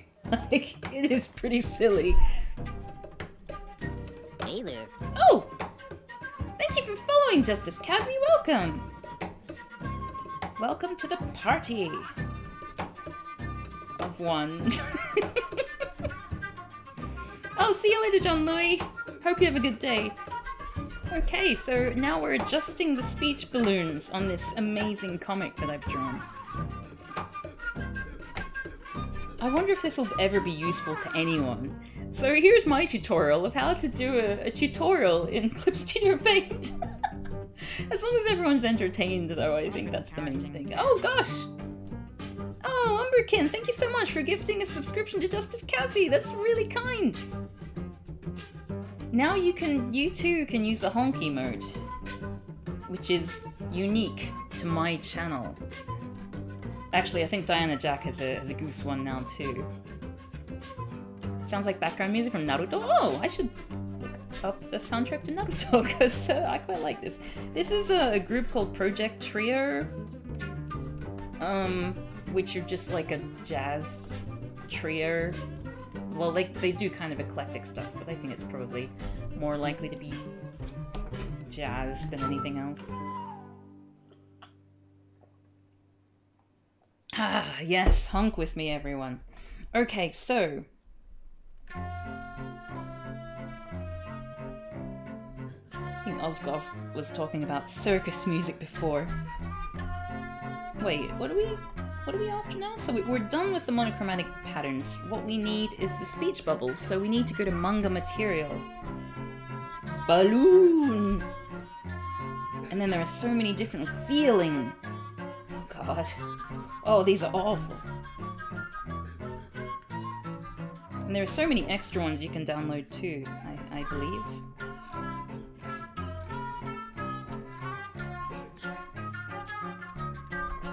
Okay.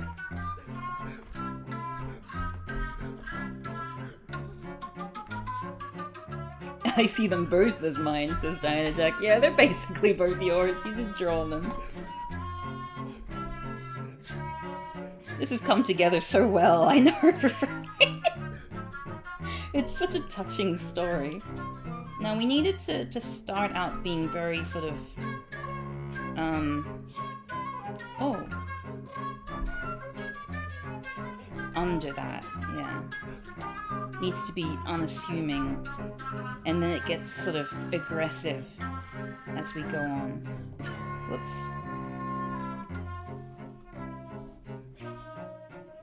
I really like how you can just drag this stuff. That's very cool, I think. So a nice papyrus speech bubble here. That's that one covered. This makes any old shit look like a professional job, doesn't it? Okay, so now... Oh, vibration, that's what we want. Okay, so this duck is now vibrating with repressed... Oh no! Wrong one. We'll put it in here. This is where we want it. And we'll put it below the first honk. Let's see. How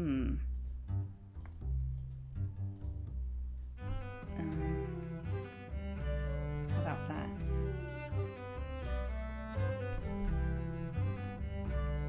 It would be nice to see the whole outline, or at least most of it. So let's move that over there. Oh, but his poor, her poor beak is. There we go. And let's move that. See what happens. Yeah. And then we can copy this. Can we not? Duplicate layer. And we move that layer over here.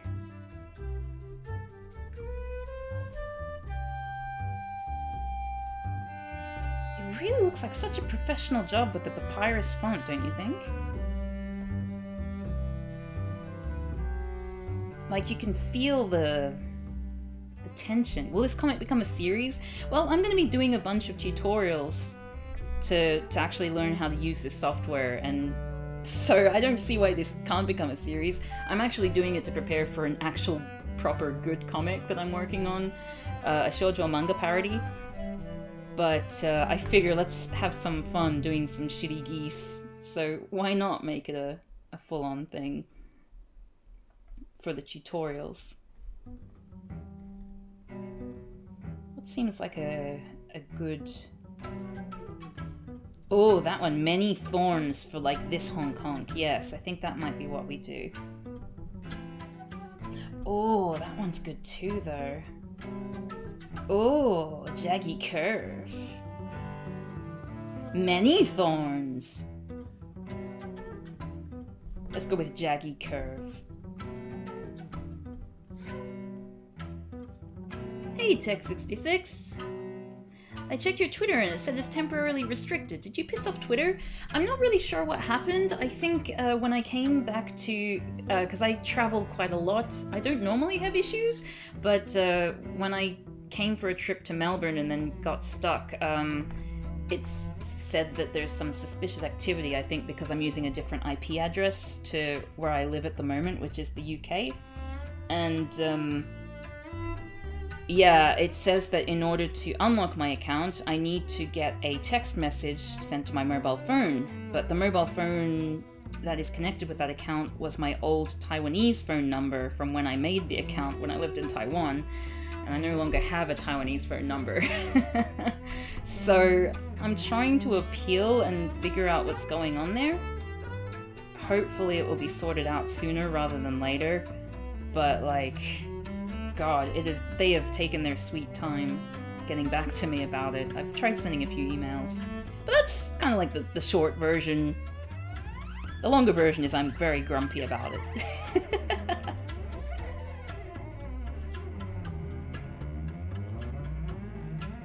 This is why two-factor authentication with mobiles is bad. It's terrible! It's so silly. Like, there are so many people who travel, and especially people who use Twitter who... you know, travel around as journalists or whatever, and I mean, I change mobile phone numbers like once a year, twice a year, depending on which country that I go to. So it's 100% not feasible for me. But, what can you do, eh?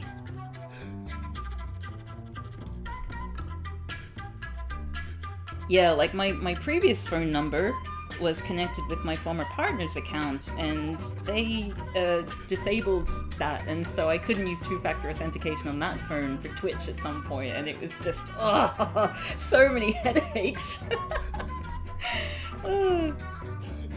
I've had the same phone number since 2010, I just don't want to give it to websites. Yeah, that too. You're siding with Twitter, you also think I'm a spy? I mean, that's fair enough. I don't give any indications otherwise, do I? Okay, so we don't want Papyrus. We want to stick with, for the last panel,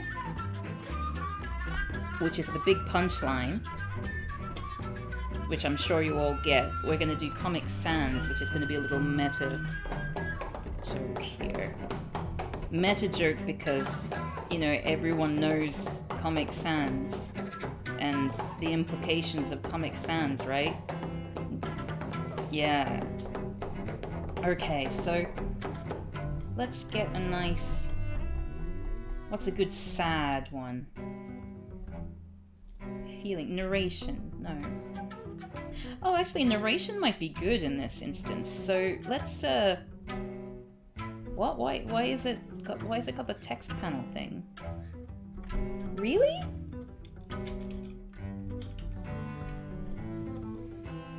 What?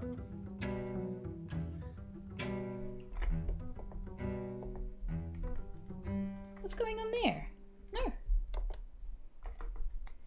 Okay, so we drag that there. Ah, okay, so it's the same. I just got confused.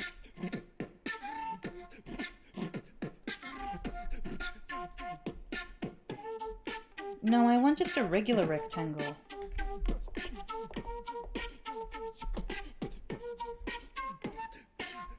There we go, okay.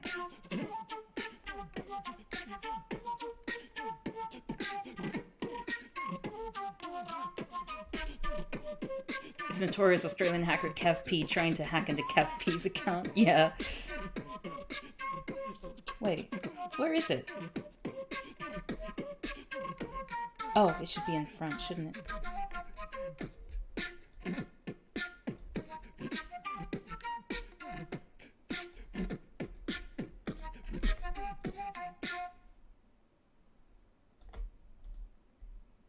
There.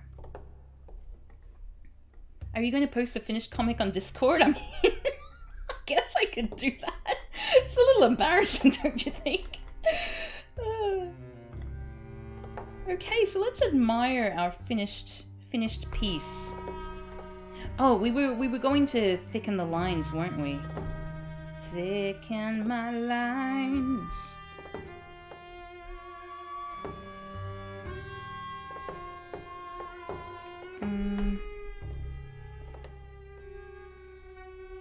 Okay, so is there something I can do here? No? Layer settings, ruler, frame. Well, for the time being, let's admire our work, shall we? Didn't the comics you read have a frame that just said then? There, I think it is. Every time they went to another scene, it would just say, there. With a full stop. Okay, so here's our lovely comic. There we go. Big honks have small beginnings. Cav P. Very proud of this. I feel like it says a lot. I feel like this is one of the greatest anti-capitalist comics I've ever made, and I hope to be able to continue with in this vein. The only improvement I can think to make to this is to thicken the lines, the outlines, which I'm gonna save this.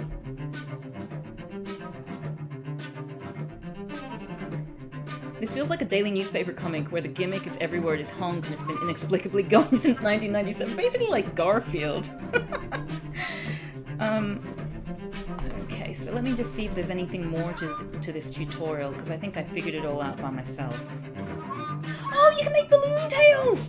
Oh, yes! Okay, so we're not done yet. Using the object tool, you can change the size of speech balloons, blah blah blah. Next, we'll add a tail to the speech balloon. Select the balloon tool from the tool palette, which is here. And then select the balloon tail.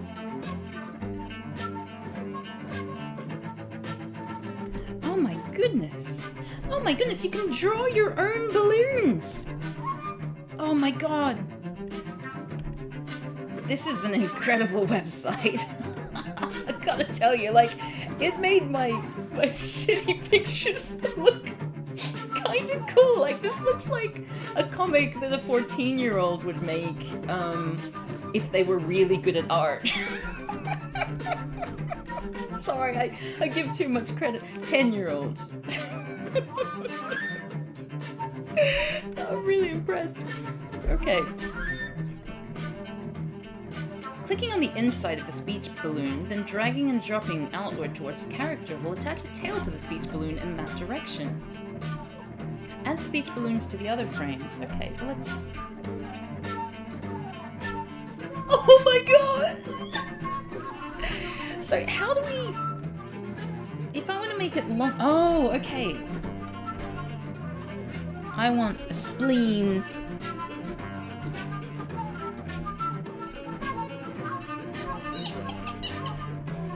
How do I stop? Oh no! Help! Enter?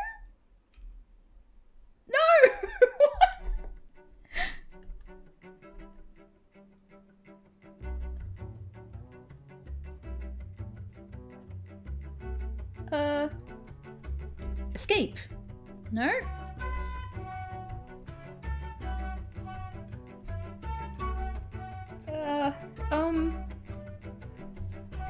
Help! Now this is art. You oversplined it. I mean, I wanna fit it. No!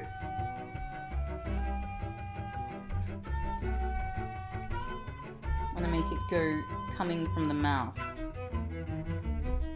Ah, there we go. So I need to double click. This is great. Look at us learning how to use the tools. I'm gonna make this a thought balloon trail.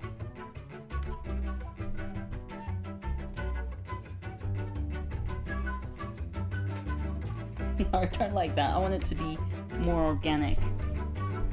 And I want it to be really thick. A thick one.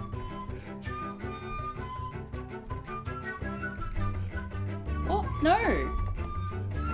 Not that thick, I guess.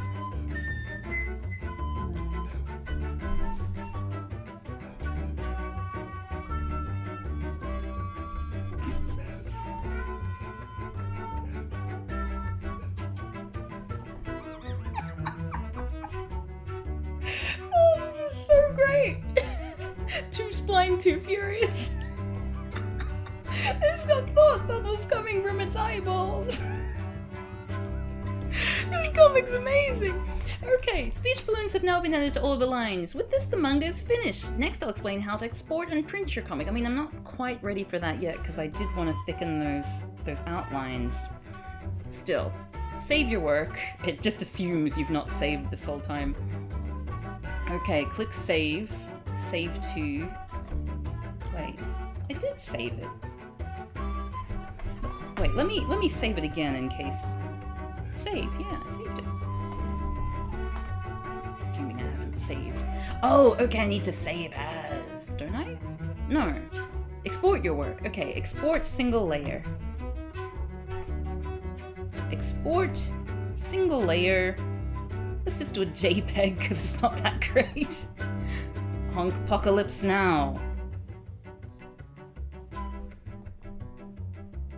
Okay, so now I gotta find my little piece. Where is it? It is in... Oh, the pains in my womb. I did not miss those at all. Why are they here now? Okay, is that opening up? Oh, no. Wait, what? No. I thought I saved you as a thing. I thought I saved you as a JPEG, you little bastard. Why? Why is here? Or maybe is here? No?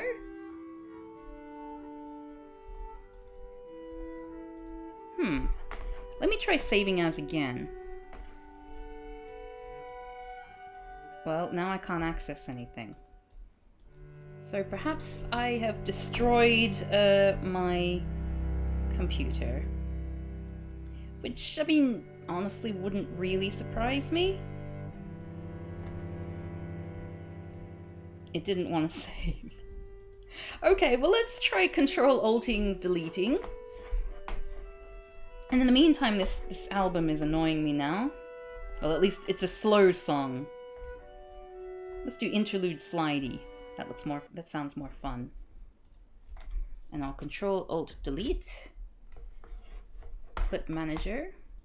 I mean Clip Studio. Oh, it's 32-bit. Maybe that's what's been causing the issues.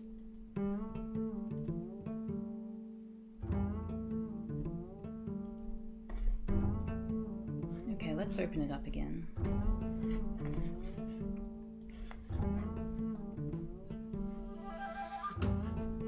Try Shift-Alt-Escape.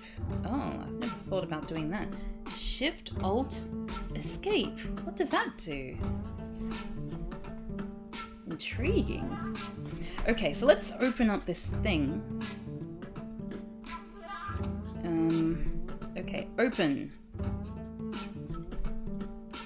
Honk Apocalypse now. Yes, we want to open up my child. Open up this cover page. Get rid of that because it's annoying. Move that away. Don't need coffee now. Export single layer JPEG. Honk Apocalypse now. Let's put it on my desktop. And then I will go to said desktop and see if it's there. It is not! And it's possible that I've broken the... Oh wow, yeah, it really doesn't want to save. I mean, it doesn't want to export this. It's like, no, we're not ready. We're not ready for it yet. Okay, let's close that again. And task. And now open up Paint again.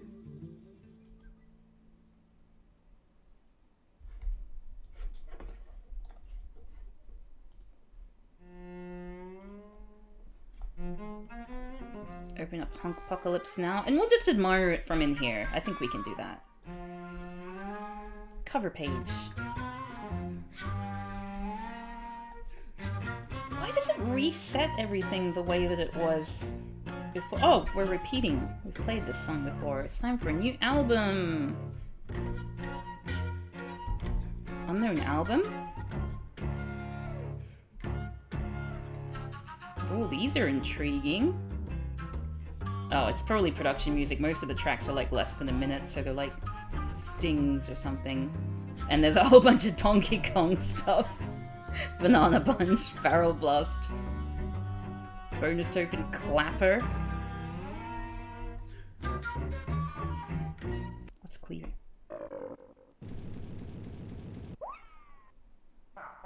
I hope you're having fun with this.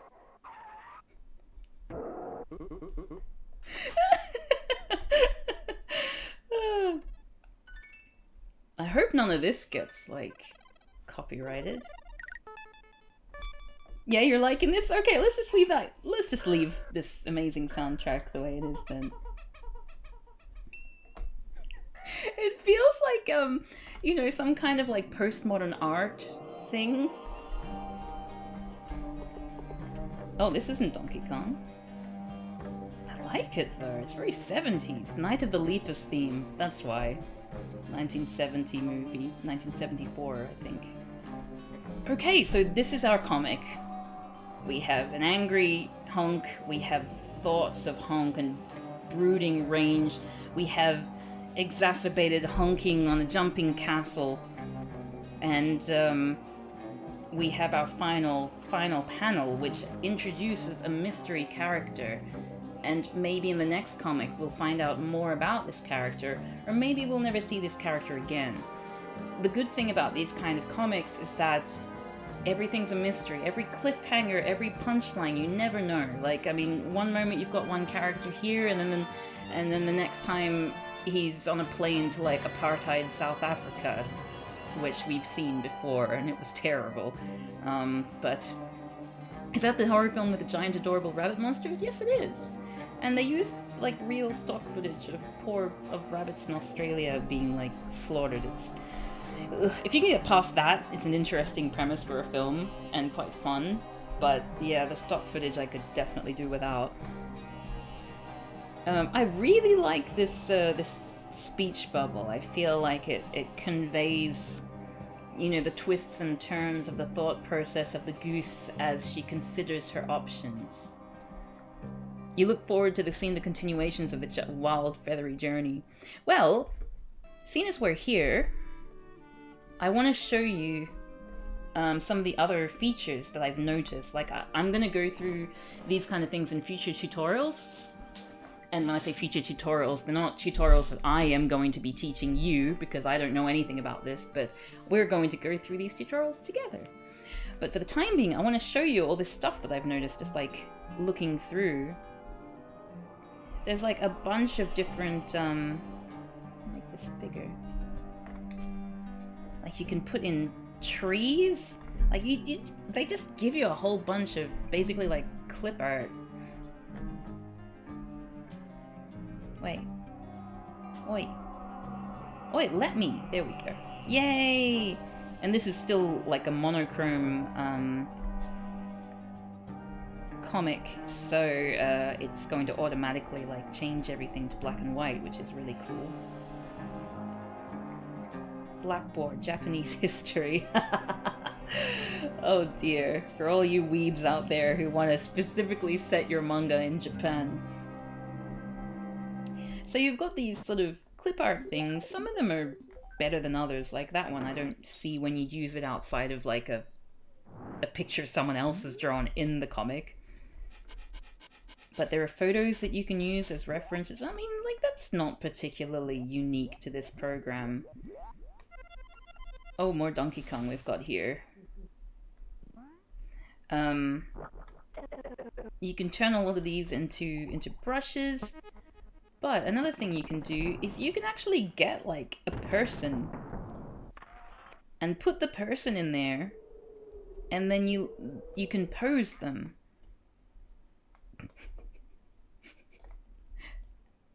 And presumably bend them So it'll help you with perspective, like, well, cheat at perspective, basically. This is stuff that most artists normally need to learn, but this kind of takes the learning out of it. Like, I could draw a picture of someone doing that. Can I change the butt? No.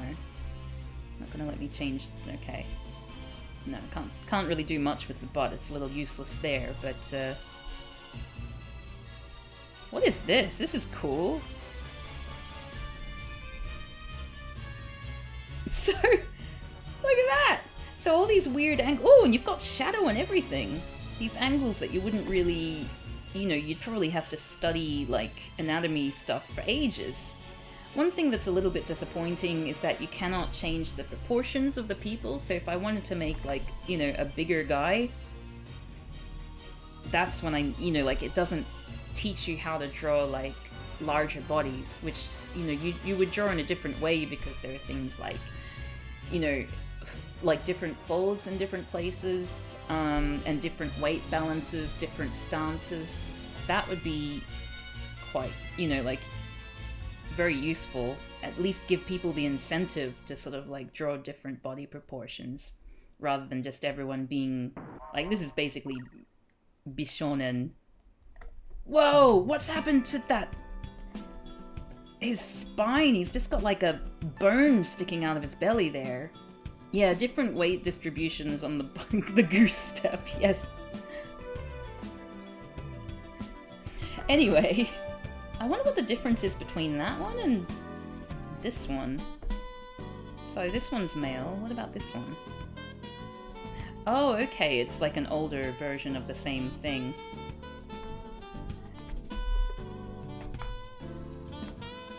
Whoop, okay, I wanted to move you, but that's okay, I guess. I'm gonna kick the other one up the butt.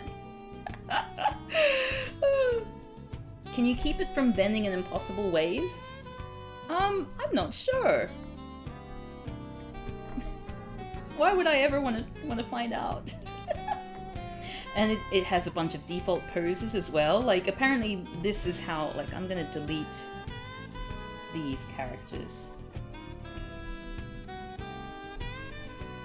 Apparently this is how you say shh.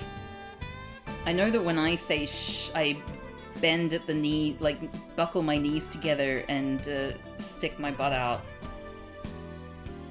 So these are very traditional manga poses, I suppose.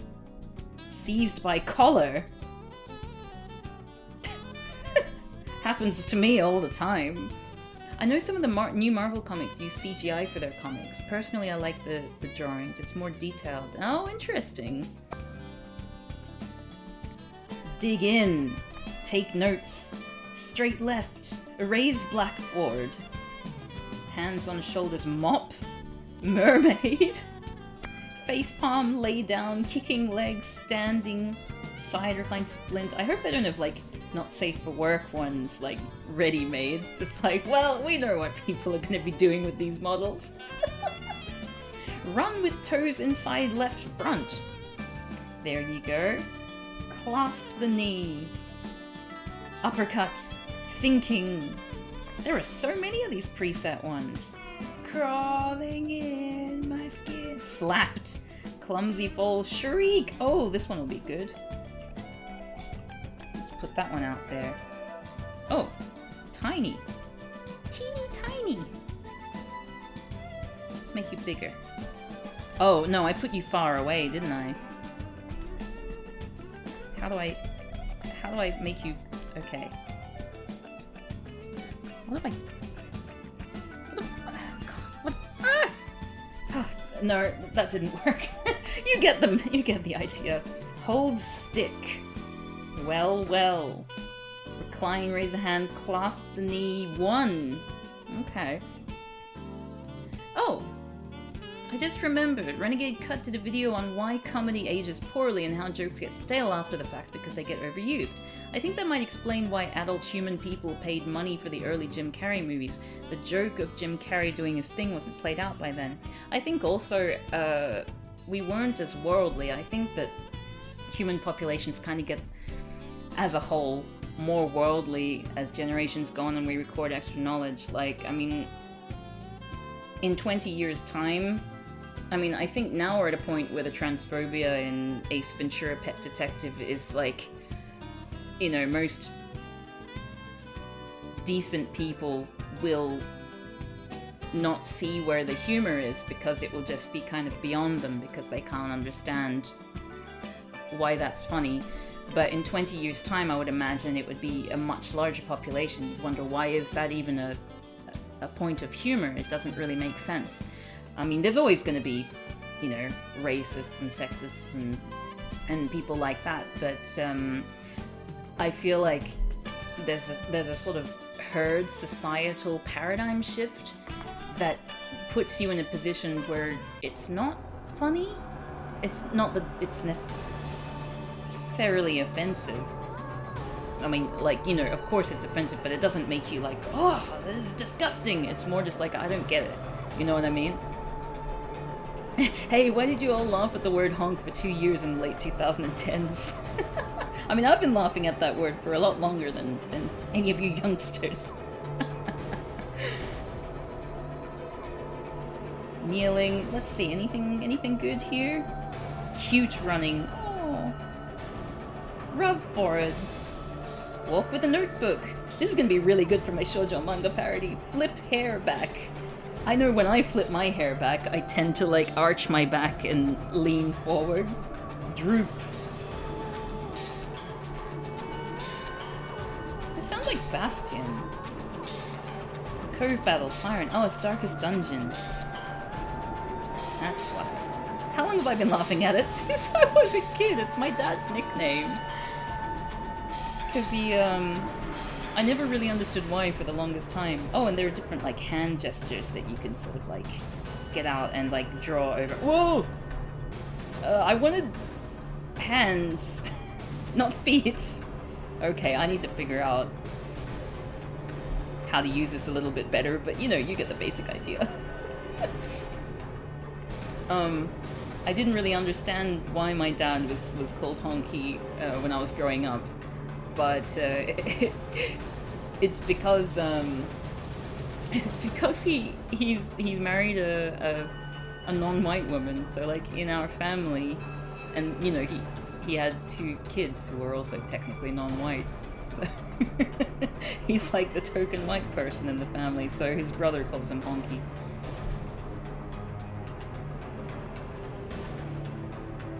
I think that's why older comedians complain about how people are too PC now. It's because they don't understand the issues they make fun of, but we mostly do. I don't necessarily even know about that. I think it's just laziness. Because, I mean, any other profession, and I've talked about this on Twitter a lot, because I'm quite interested in humor. I was going to do my PhD on humor in translation. And I think there's a large degree of these people are just being unprofessional. Like any other career, like anyone who's ever had a career as opposed to a job. Like I know a lot of us work, you know, put in positions where, you know, we work at, you know, for example, a fast food place, and then maybe we become the manager, maybe we don't. And then there are other people who work in a particular industry. I don't know, like, I haven't worked much in fast food, so I don't know if it's the same, but at least what I've seen as a translator is that you are constantly faced with new technologies and new, changing, shifting societal landscapes, and you just have to move with the times. So, like, a lot of translation has moved online, and if you're one of those old an older veteran translator who didn't have the internet as a formative thing, it takes a while to adjust, but all the business is going online, so if you don't figure out how to use stuff, then that's it for your career, basically. What's going on here? But I feel that way about these comedians. I genuinely feel like it's just unprofessional of them, because obviously the way that we observe humor, like, it's changed. There are certain things that are no longer funny in the way that they might have been funny decades ago. So for them to... What the hell is this? So for them to not like update their routine, that's just laziness. It's not about PC or sensitive youth or anything. It's all on them. Like, they need to adjust. It's their job to make people laugh. If they're not making people laugh, then, you know, what are they doing? Damn political correctness changing the best practices in my industry, right? Oi! Let me... So, presumably I should be able to, like, download these people, these characters, and pose them in the same way, and use them as reference drawings, or even I can use them as characters, and I can use all the objects as well, like download these things, bring them in either as references or as clip art, basically, for my comics. So that's something that's really cool about this software, I think, because I mean, yeah, you can get all this stuff online, and often for free with like Creative Commons licenses, things like that, but to have it all in the one place, and specifically manga related, like it's all done in a sort of like, this is what you'd expect to see in a manga sort of thing. Lots of guns, eh? And you got backgrounds as well, so typical Japanese things like Tokyo Station platform, Japanese living room, Japanese windmill. Oh dear. This music is really giving an air of seriousness to this train of thought. Town Mart. A little Family Mart parody there. But yeah, you can bring all this stuff on there. And then sit your characters down, use it again as a reference. I think it's really great. And you can use this to animate as well. I'm gonna do some tutorials on how to animate as well, because actually I wanted to be an animator when I was younger. Like, that was my dream, and then I became a translator instead. So I can download a bunch of stuff. I might do that before like the next video or something. There's this weird inversion where a comedian will feel entitled, well, particularly a veteran comedian, will feel entitled to the audience adulation rather than working for it. Like, once you've gotten a degree of fame, it somehow turns into a, well, I deserve this fame, it's because I'm good at what I do, therefore everything I do is good. But yeah, definitely, like, professionalism.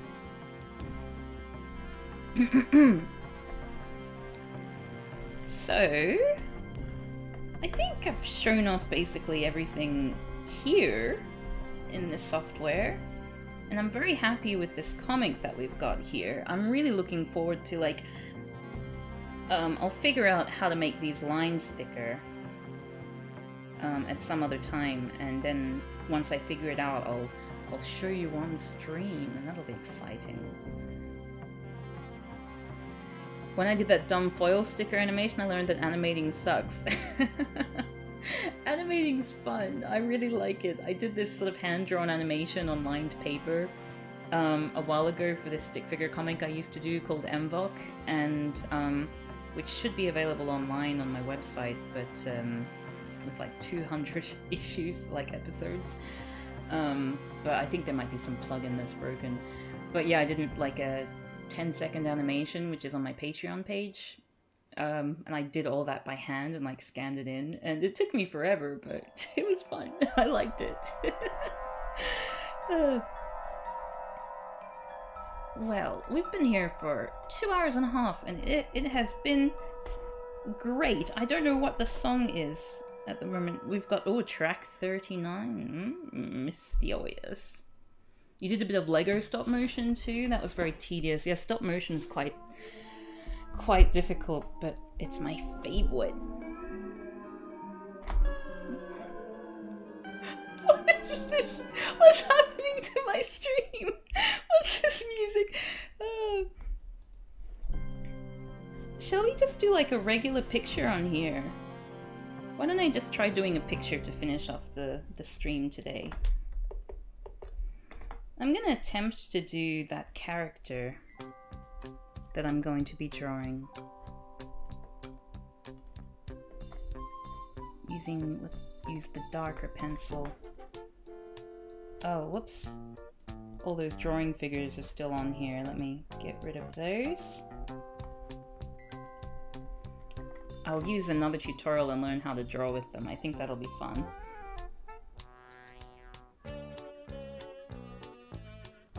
I'm falling into uwu speak again.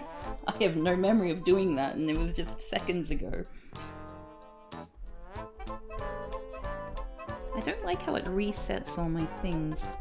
I kind of like my stuff to be a little bit thick. But that's actually too thick. No, I prefer the real pencil. But that's way too thick. Mechanical pencil. No, I don't like that either, even though I generally use a mechanical pencil. Tapered pencil.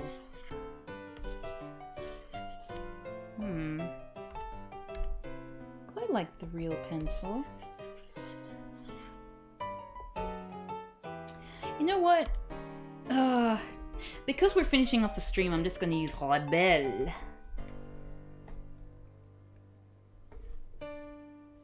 You scanned a comic about 1984 for college, but that's it. Let's change the washi background, because as much as it's kind of cool, I don't really like how they actually make it look photorealistic around the side. That's kind of weird. Canvas. Craft paper.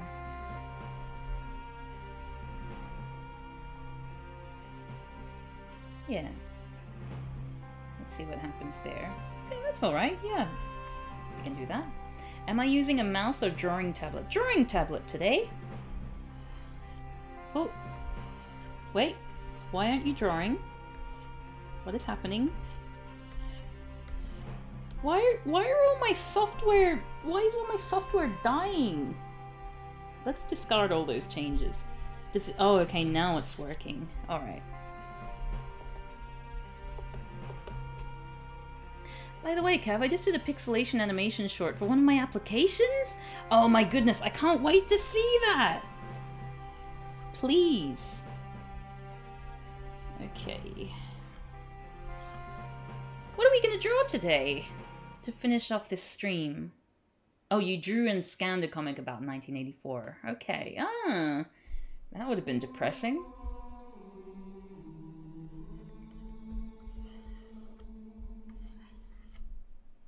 I drew this really cute...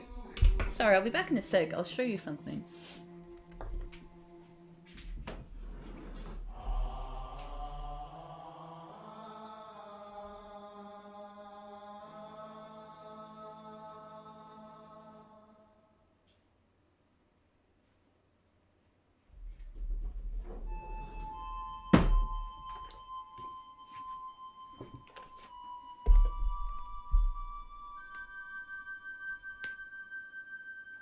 Oh, Batman! Yeah! I mean, I've been looking at his butt long enough. I did this really cute picture of, like, self-portrait. Like, it was a really quick one that I drew. And I just wish I could still draw like that. I don't know which year I drew this one in. Oh, let me see. I need to make sure that you can actually see this. Oh. Let's go back to here. Can you see that? Like, look at that! Look, I'm so nervous, and I'm saying no. What's that in the way? It's my hand. Yeah, like I wish I could just consistently draw myself like that. That would be so cool. Ah, well. Ah, well. But yeah, like, that's when I was sort of at the peak of my drawing ability, and I would just do these really unique and gorgeous character designs. Anyway, those days are gone. Let's put on an actual album to finish off rather than just having this random array of production music. I think I would suggest we put on Building a Better Way to See the USA, because we haven't played it so far this stream, and that has basically become the theme album for my streams. Oh! There we go. If you don't like it, then too bad. Okay. Ah.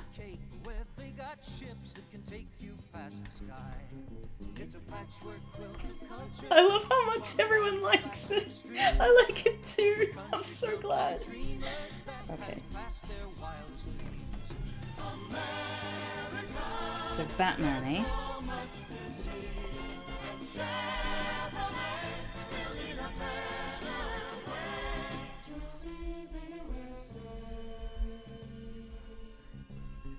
Have you seen the ingenuity? Have you seen the different styles? Seen the highways tied in pretty bows and the bridges stretched. There we go. It's a land that's made from Chevrolet music emote when. When I get more that open up, definitely. I don't know how we do that.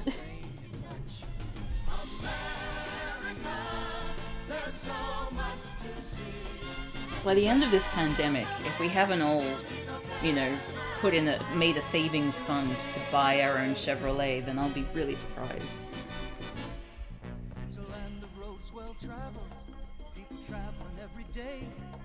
And if you're going across our country, why not go by Chevrolet? Oh, I just had a thought. I'd need to get partnered. Yeah, that's a little ways off.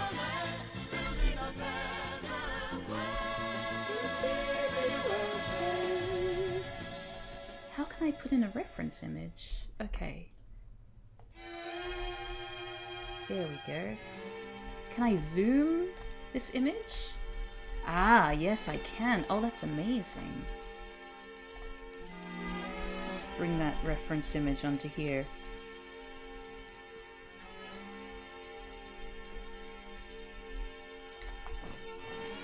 So I basically just want to keep the essence of that.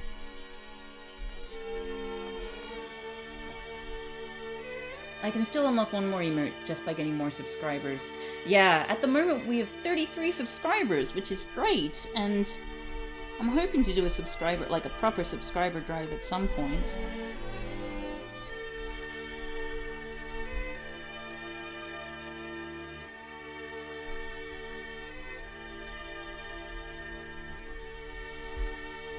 This will be terrifying.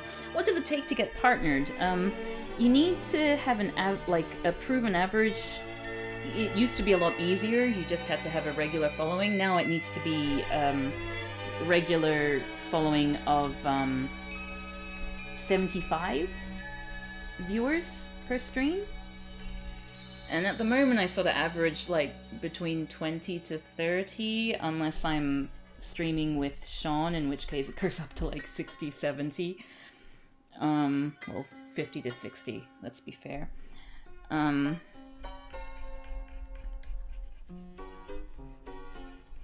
But I'm hoping, fingers crossed, like I'm gonna aim to be partnered or to be eligible for partnership by the end of the year. We'll see how we go. Probably not, but I tend to like to over-aim, you know what I mean? It's not because of Sean, it's because of Subnautica. Yeah, you think?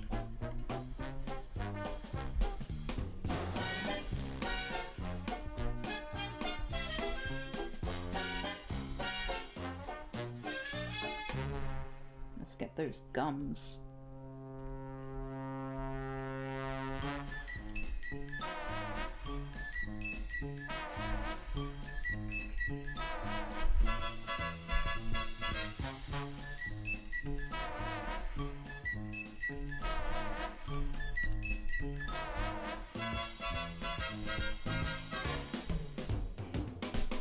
There we go. Basically it, right?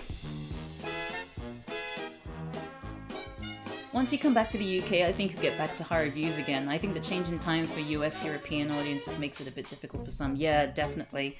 Like, I tend to stream only in the evenings, but I think if I streamed sort of early morning here in Melbourne, that would be more ideal for like the US and European audience.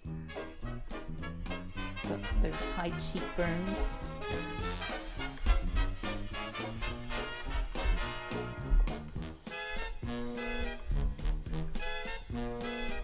Got the old bum chin there.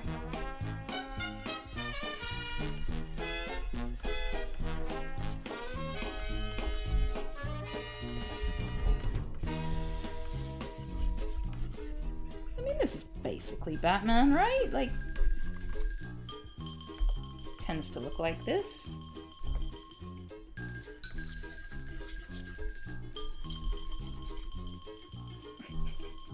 God, this is ghastly.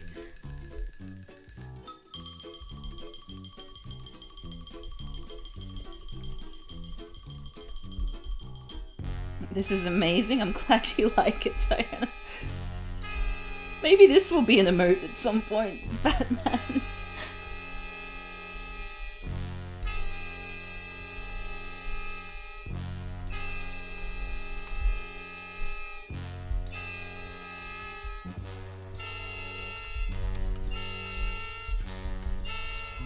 See, his ears are kind of covered, aren't they? Because his ears are kind of the bat ears, aren't they? I haven't made no room for his skull, but it's alright. I think his forehead should be bigger though.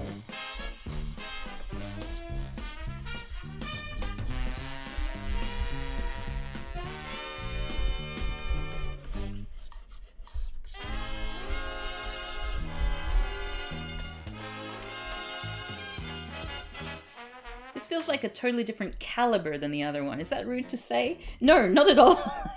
I mean, in some ways I would have thought the expressions were quite similar.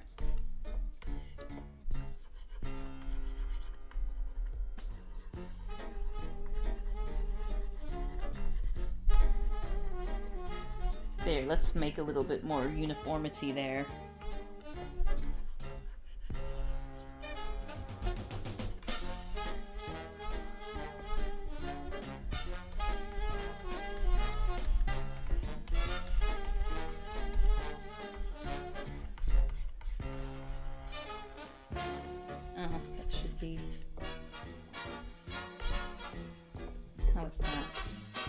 God, this is ghastly.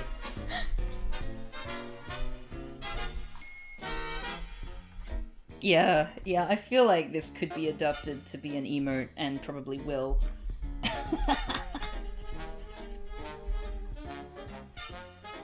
His eyes are quite shiny, aren't they? Oh.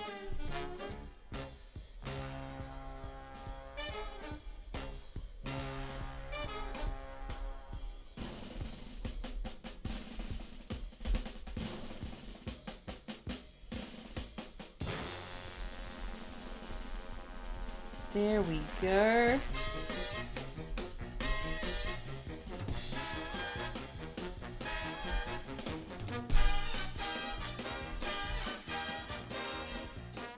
Yeah.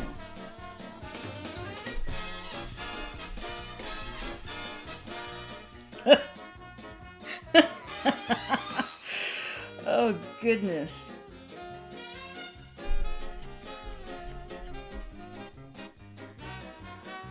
Okay, now we just erase these.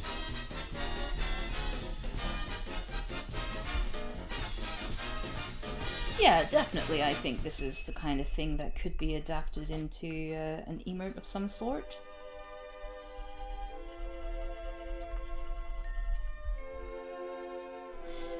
Excuse me, can you transfer the line art layer from this app to Clip Studio? Well, this is compatible with Photoshop. And I imagine Photoshop would be compatible with Clip Studio, like PSD files, because everything, basically every software wants to be compatible with Photoshop. So perhaps so. Can you name this character Batman? Of course you can. I like thinking of him as Catman, because of how most of his animations are stolen from Catwoman. but yes. I mean, I don't know what else to add. I feel like this is basically it. Maybe I can do some watercolors?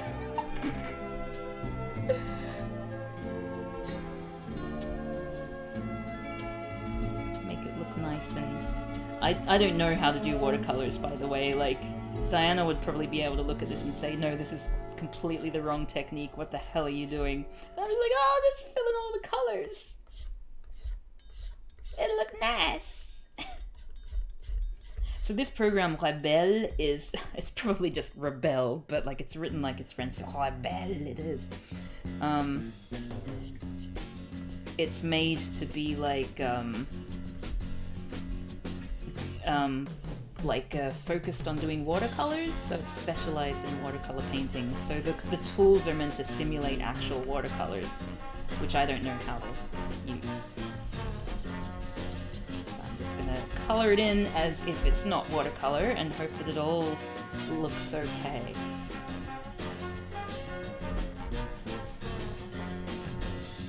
We're all experimenting together.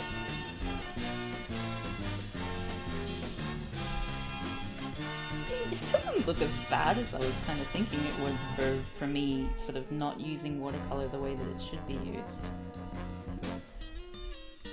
Then again, I am using black. You would probably expect to see more serious effects with other colors that aren't black.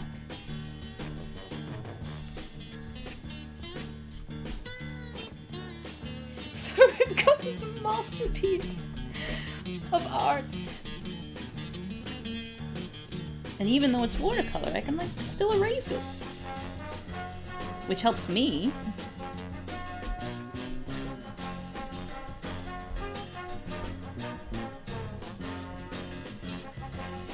But also something you can do is you can like blow and make like drips and things, so you can make it really stylized and cool.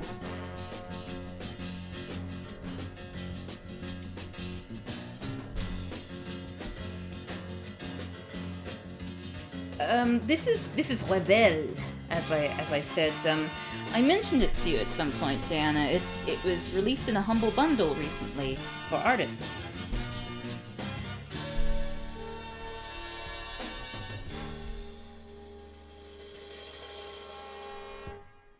What color is Batman? He's like pink, isn't he? He's a pink boy.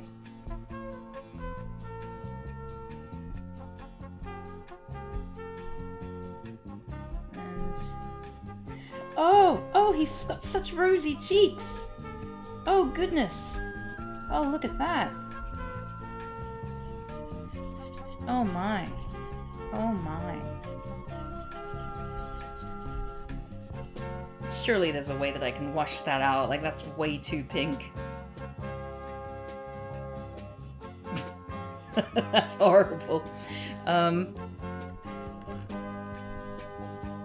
can change the level of water. Could you implement this on Discord right now? Is there an approval process there too? Oh, I could totally make this an emote right now, but you know, I want to perfect it now. How do I smudge it? Where are the smudging tools? Oi! There are smudging tools! Why aren't they here?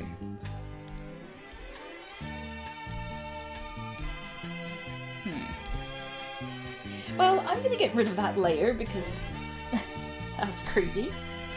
And try a more flesh color. There we go, this is more like it. Still pretty gross, but... Oh god, he's so white. Sorry, I didn't mean to react in disgust there. I'm not a racist. It's just... Oh god. I mean... Ugh.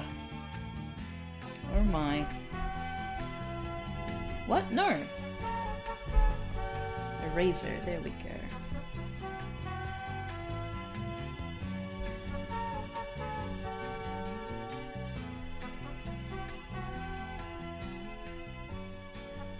Okay, now the final thing is we need to color in the gums.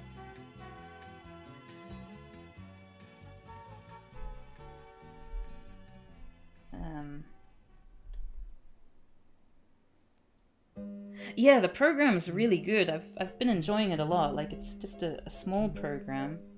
Those gums? Yeah, I think that's probably gum color, unless maybe we can go a little bit darker. How can I change the swatches here? There we go. So make it a little bit darker. Oh, yeah, that's what we want. Make this a little bit smaller.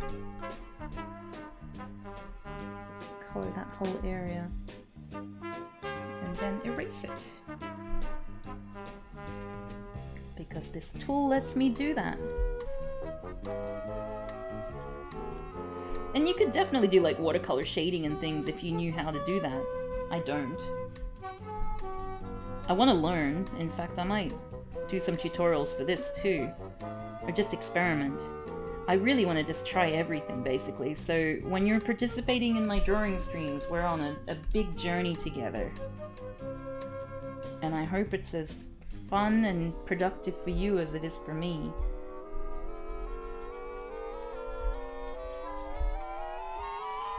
I'm glad I started to stream this experimentation though, because I think it's given me A, more motivation, and B, just, it's more fun, generally. Oh, it's so horrible. I could like do some pen over the top, make the lines more thick and more worthy for an emote. Batman looks like how I feel that I look when someone tells me to smile for a photo.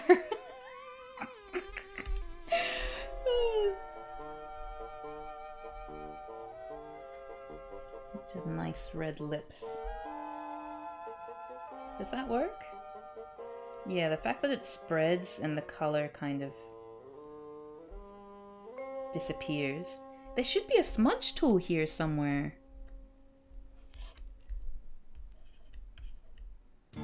Oh, here it is. Yay, it's my favorite one. I mean, my favorite track. My favorite tool. Oh!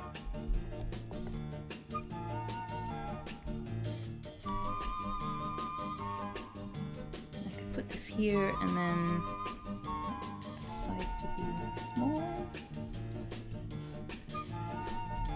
That does like nothing to me. Oh no, it's fine the way it is. I'm cool with that.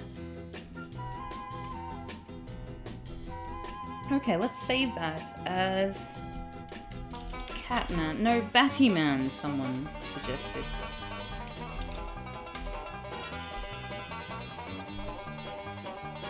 Look at that. Definitely emote material there. I'm looking forward to like making that something more Oh, it's... yeah. No. No, I don't like it, but it's just... not because it doesn't look like what I want it to look like. Oh dear. I presume you're aware what a Battyman is? I'm not, actually. Is it something rude?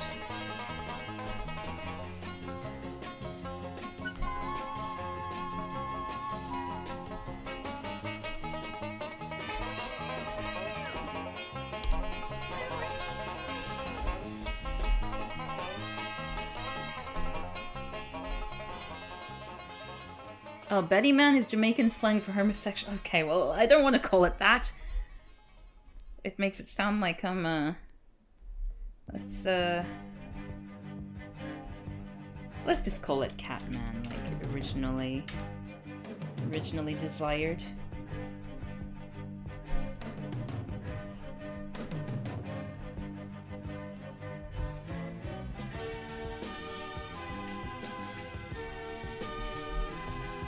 They'll need to be within the lines, I think.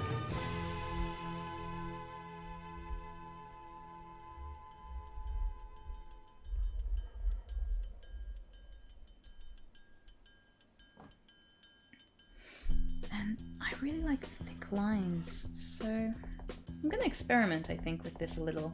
I might do it off stream. Like with marker, perhaps. Oh. That's not really what I want. Maybe I'd have to go with pastel? Maybe it will need to be pen.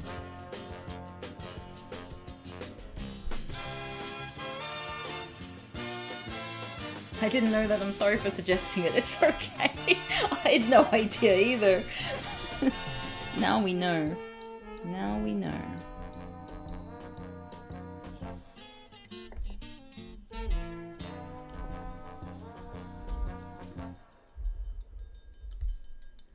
I'm imagining that kind of slang would be more well known in the UK.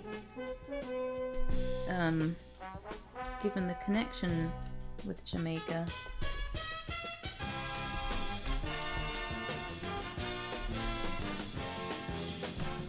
I guess it's the same thing where like,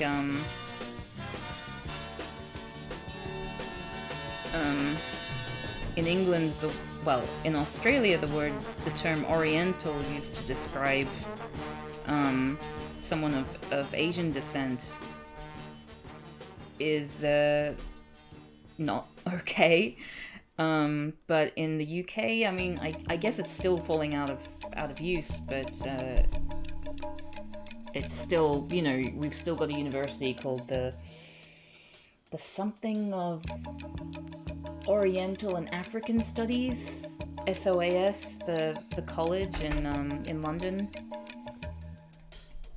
Why isn't it making my canvas bigger? Make my canvas bigger. Do it. Oh, see you later, Diana! Oh, you're gonna stream some more art tonight! Exciting! Well, if I'm not asleep, I will definitely tune in to watch that. Whoops. What did I just do? No! Pen! I'm getting ready to wrap up my stream myself.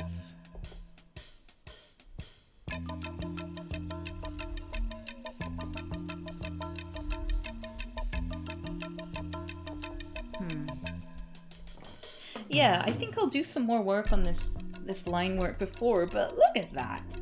I'm proud of that. Are you proud of this? I'm proud of it. I shouldn't be proud of it. Oh god, it's awful. Oh. I think we all had fun. School, that's right, School of Oriental and African Studies. You're doing the 6 fan art challenge. Oh, nice! Have fun with that. That should be great. Oh, yeah, I think I'm proud of the work that we've done. We've made a 4-panel goose comic, which looks professional. We used papyrus, Comic Sans. We did everything we should have done to make a good comic. Completed a tutorial successfully. I know how to use masking things on the comics. I know how to make text boxes, chat, like the speech, like dialogue boxes, make the little tails for that and sort of reshape them. What else have I learned? Half-tone patterns and textures. We learned how to do that. Yeah, we've achieved a lot, and I'm glad that me going through the tutorials was worth, you know, like it was a fun stream for you as well as me. I just need people there to like motivate me to keep going. Otherwise I just don't end up doing all these tutorials and things that I really should do. So it's great to have you all around. I forgot to ask, is Batman saying honk or is that your signature? Batman is saying honk. Someone in the chat said that it seemed like he was, he had the same kind, well, it was a different vibe to the goose thing, but I begged to differ because I feel like it was very much the vibe from the goose, in my opinion anyway. So then I decided to put a honk there, and that's the end of that. Oh, how wonderful. I'm so happy with the work that we've done. Thank you so much for tuning in. I had a lot of fun, and I hope you enjoyed the music as well. If at any point you get really bored with these ridiculous soundtracks that I have, and we're almost at the end of the album as well! Wow, what great timing. I'm gonna put it back to me now for the final bit, and we're gonna be rating the Together in Place stream, and I hope you will stick around. Together in Place. I hope you're all ready. Rating the final Chevrolet, yes. Well, I hope you'll join me again next time. Probably we'll just stream around the same time tomorrow. Because that's what I do, even though I have like 2 medical translations due. This is more fun. Okay, we are going to rate! And see you all next time! Ciao, ciao!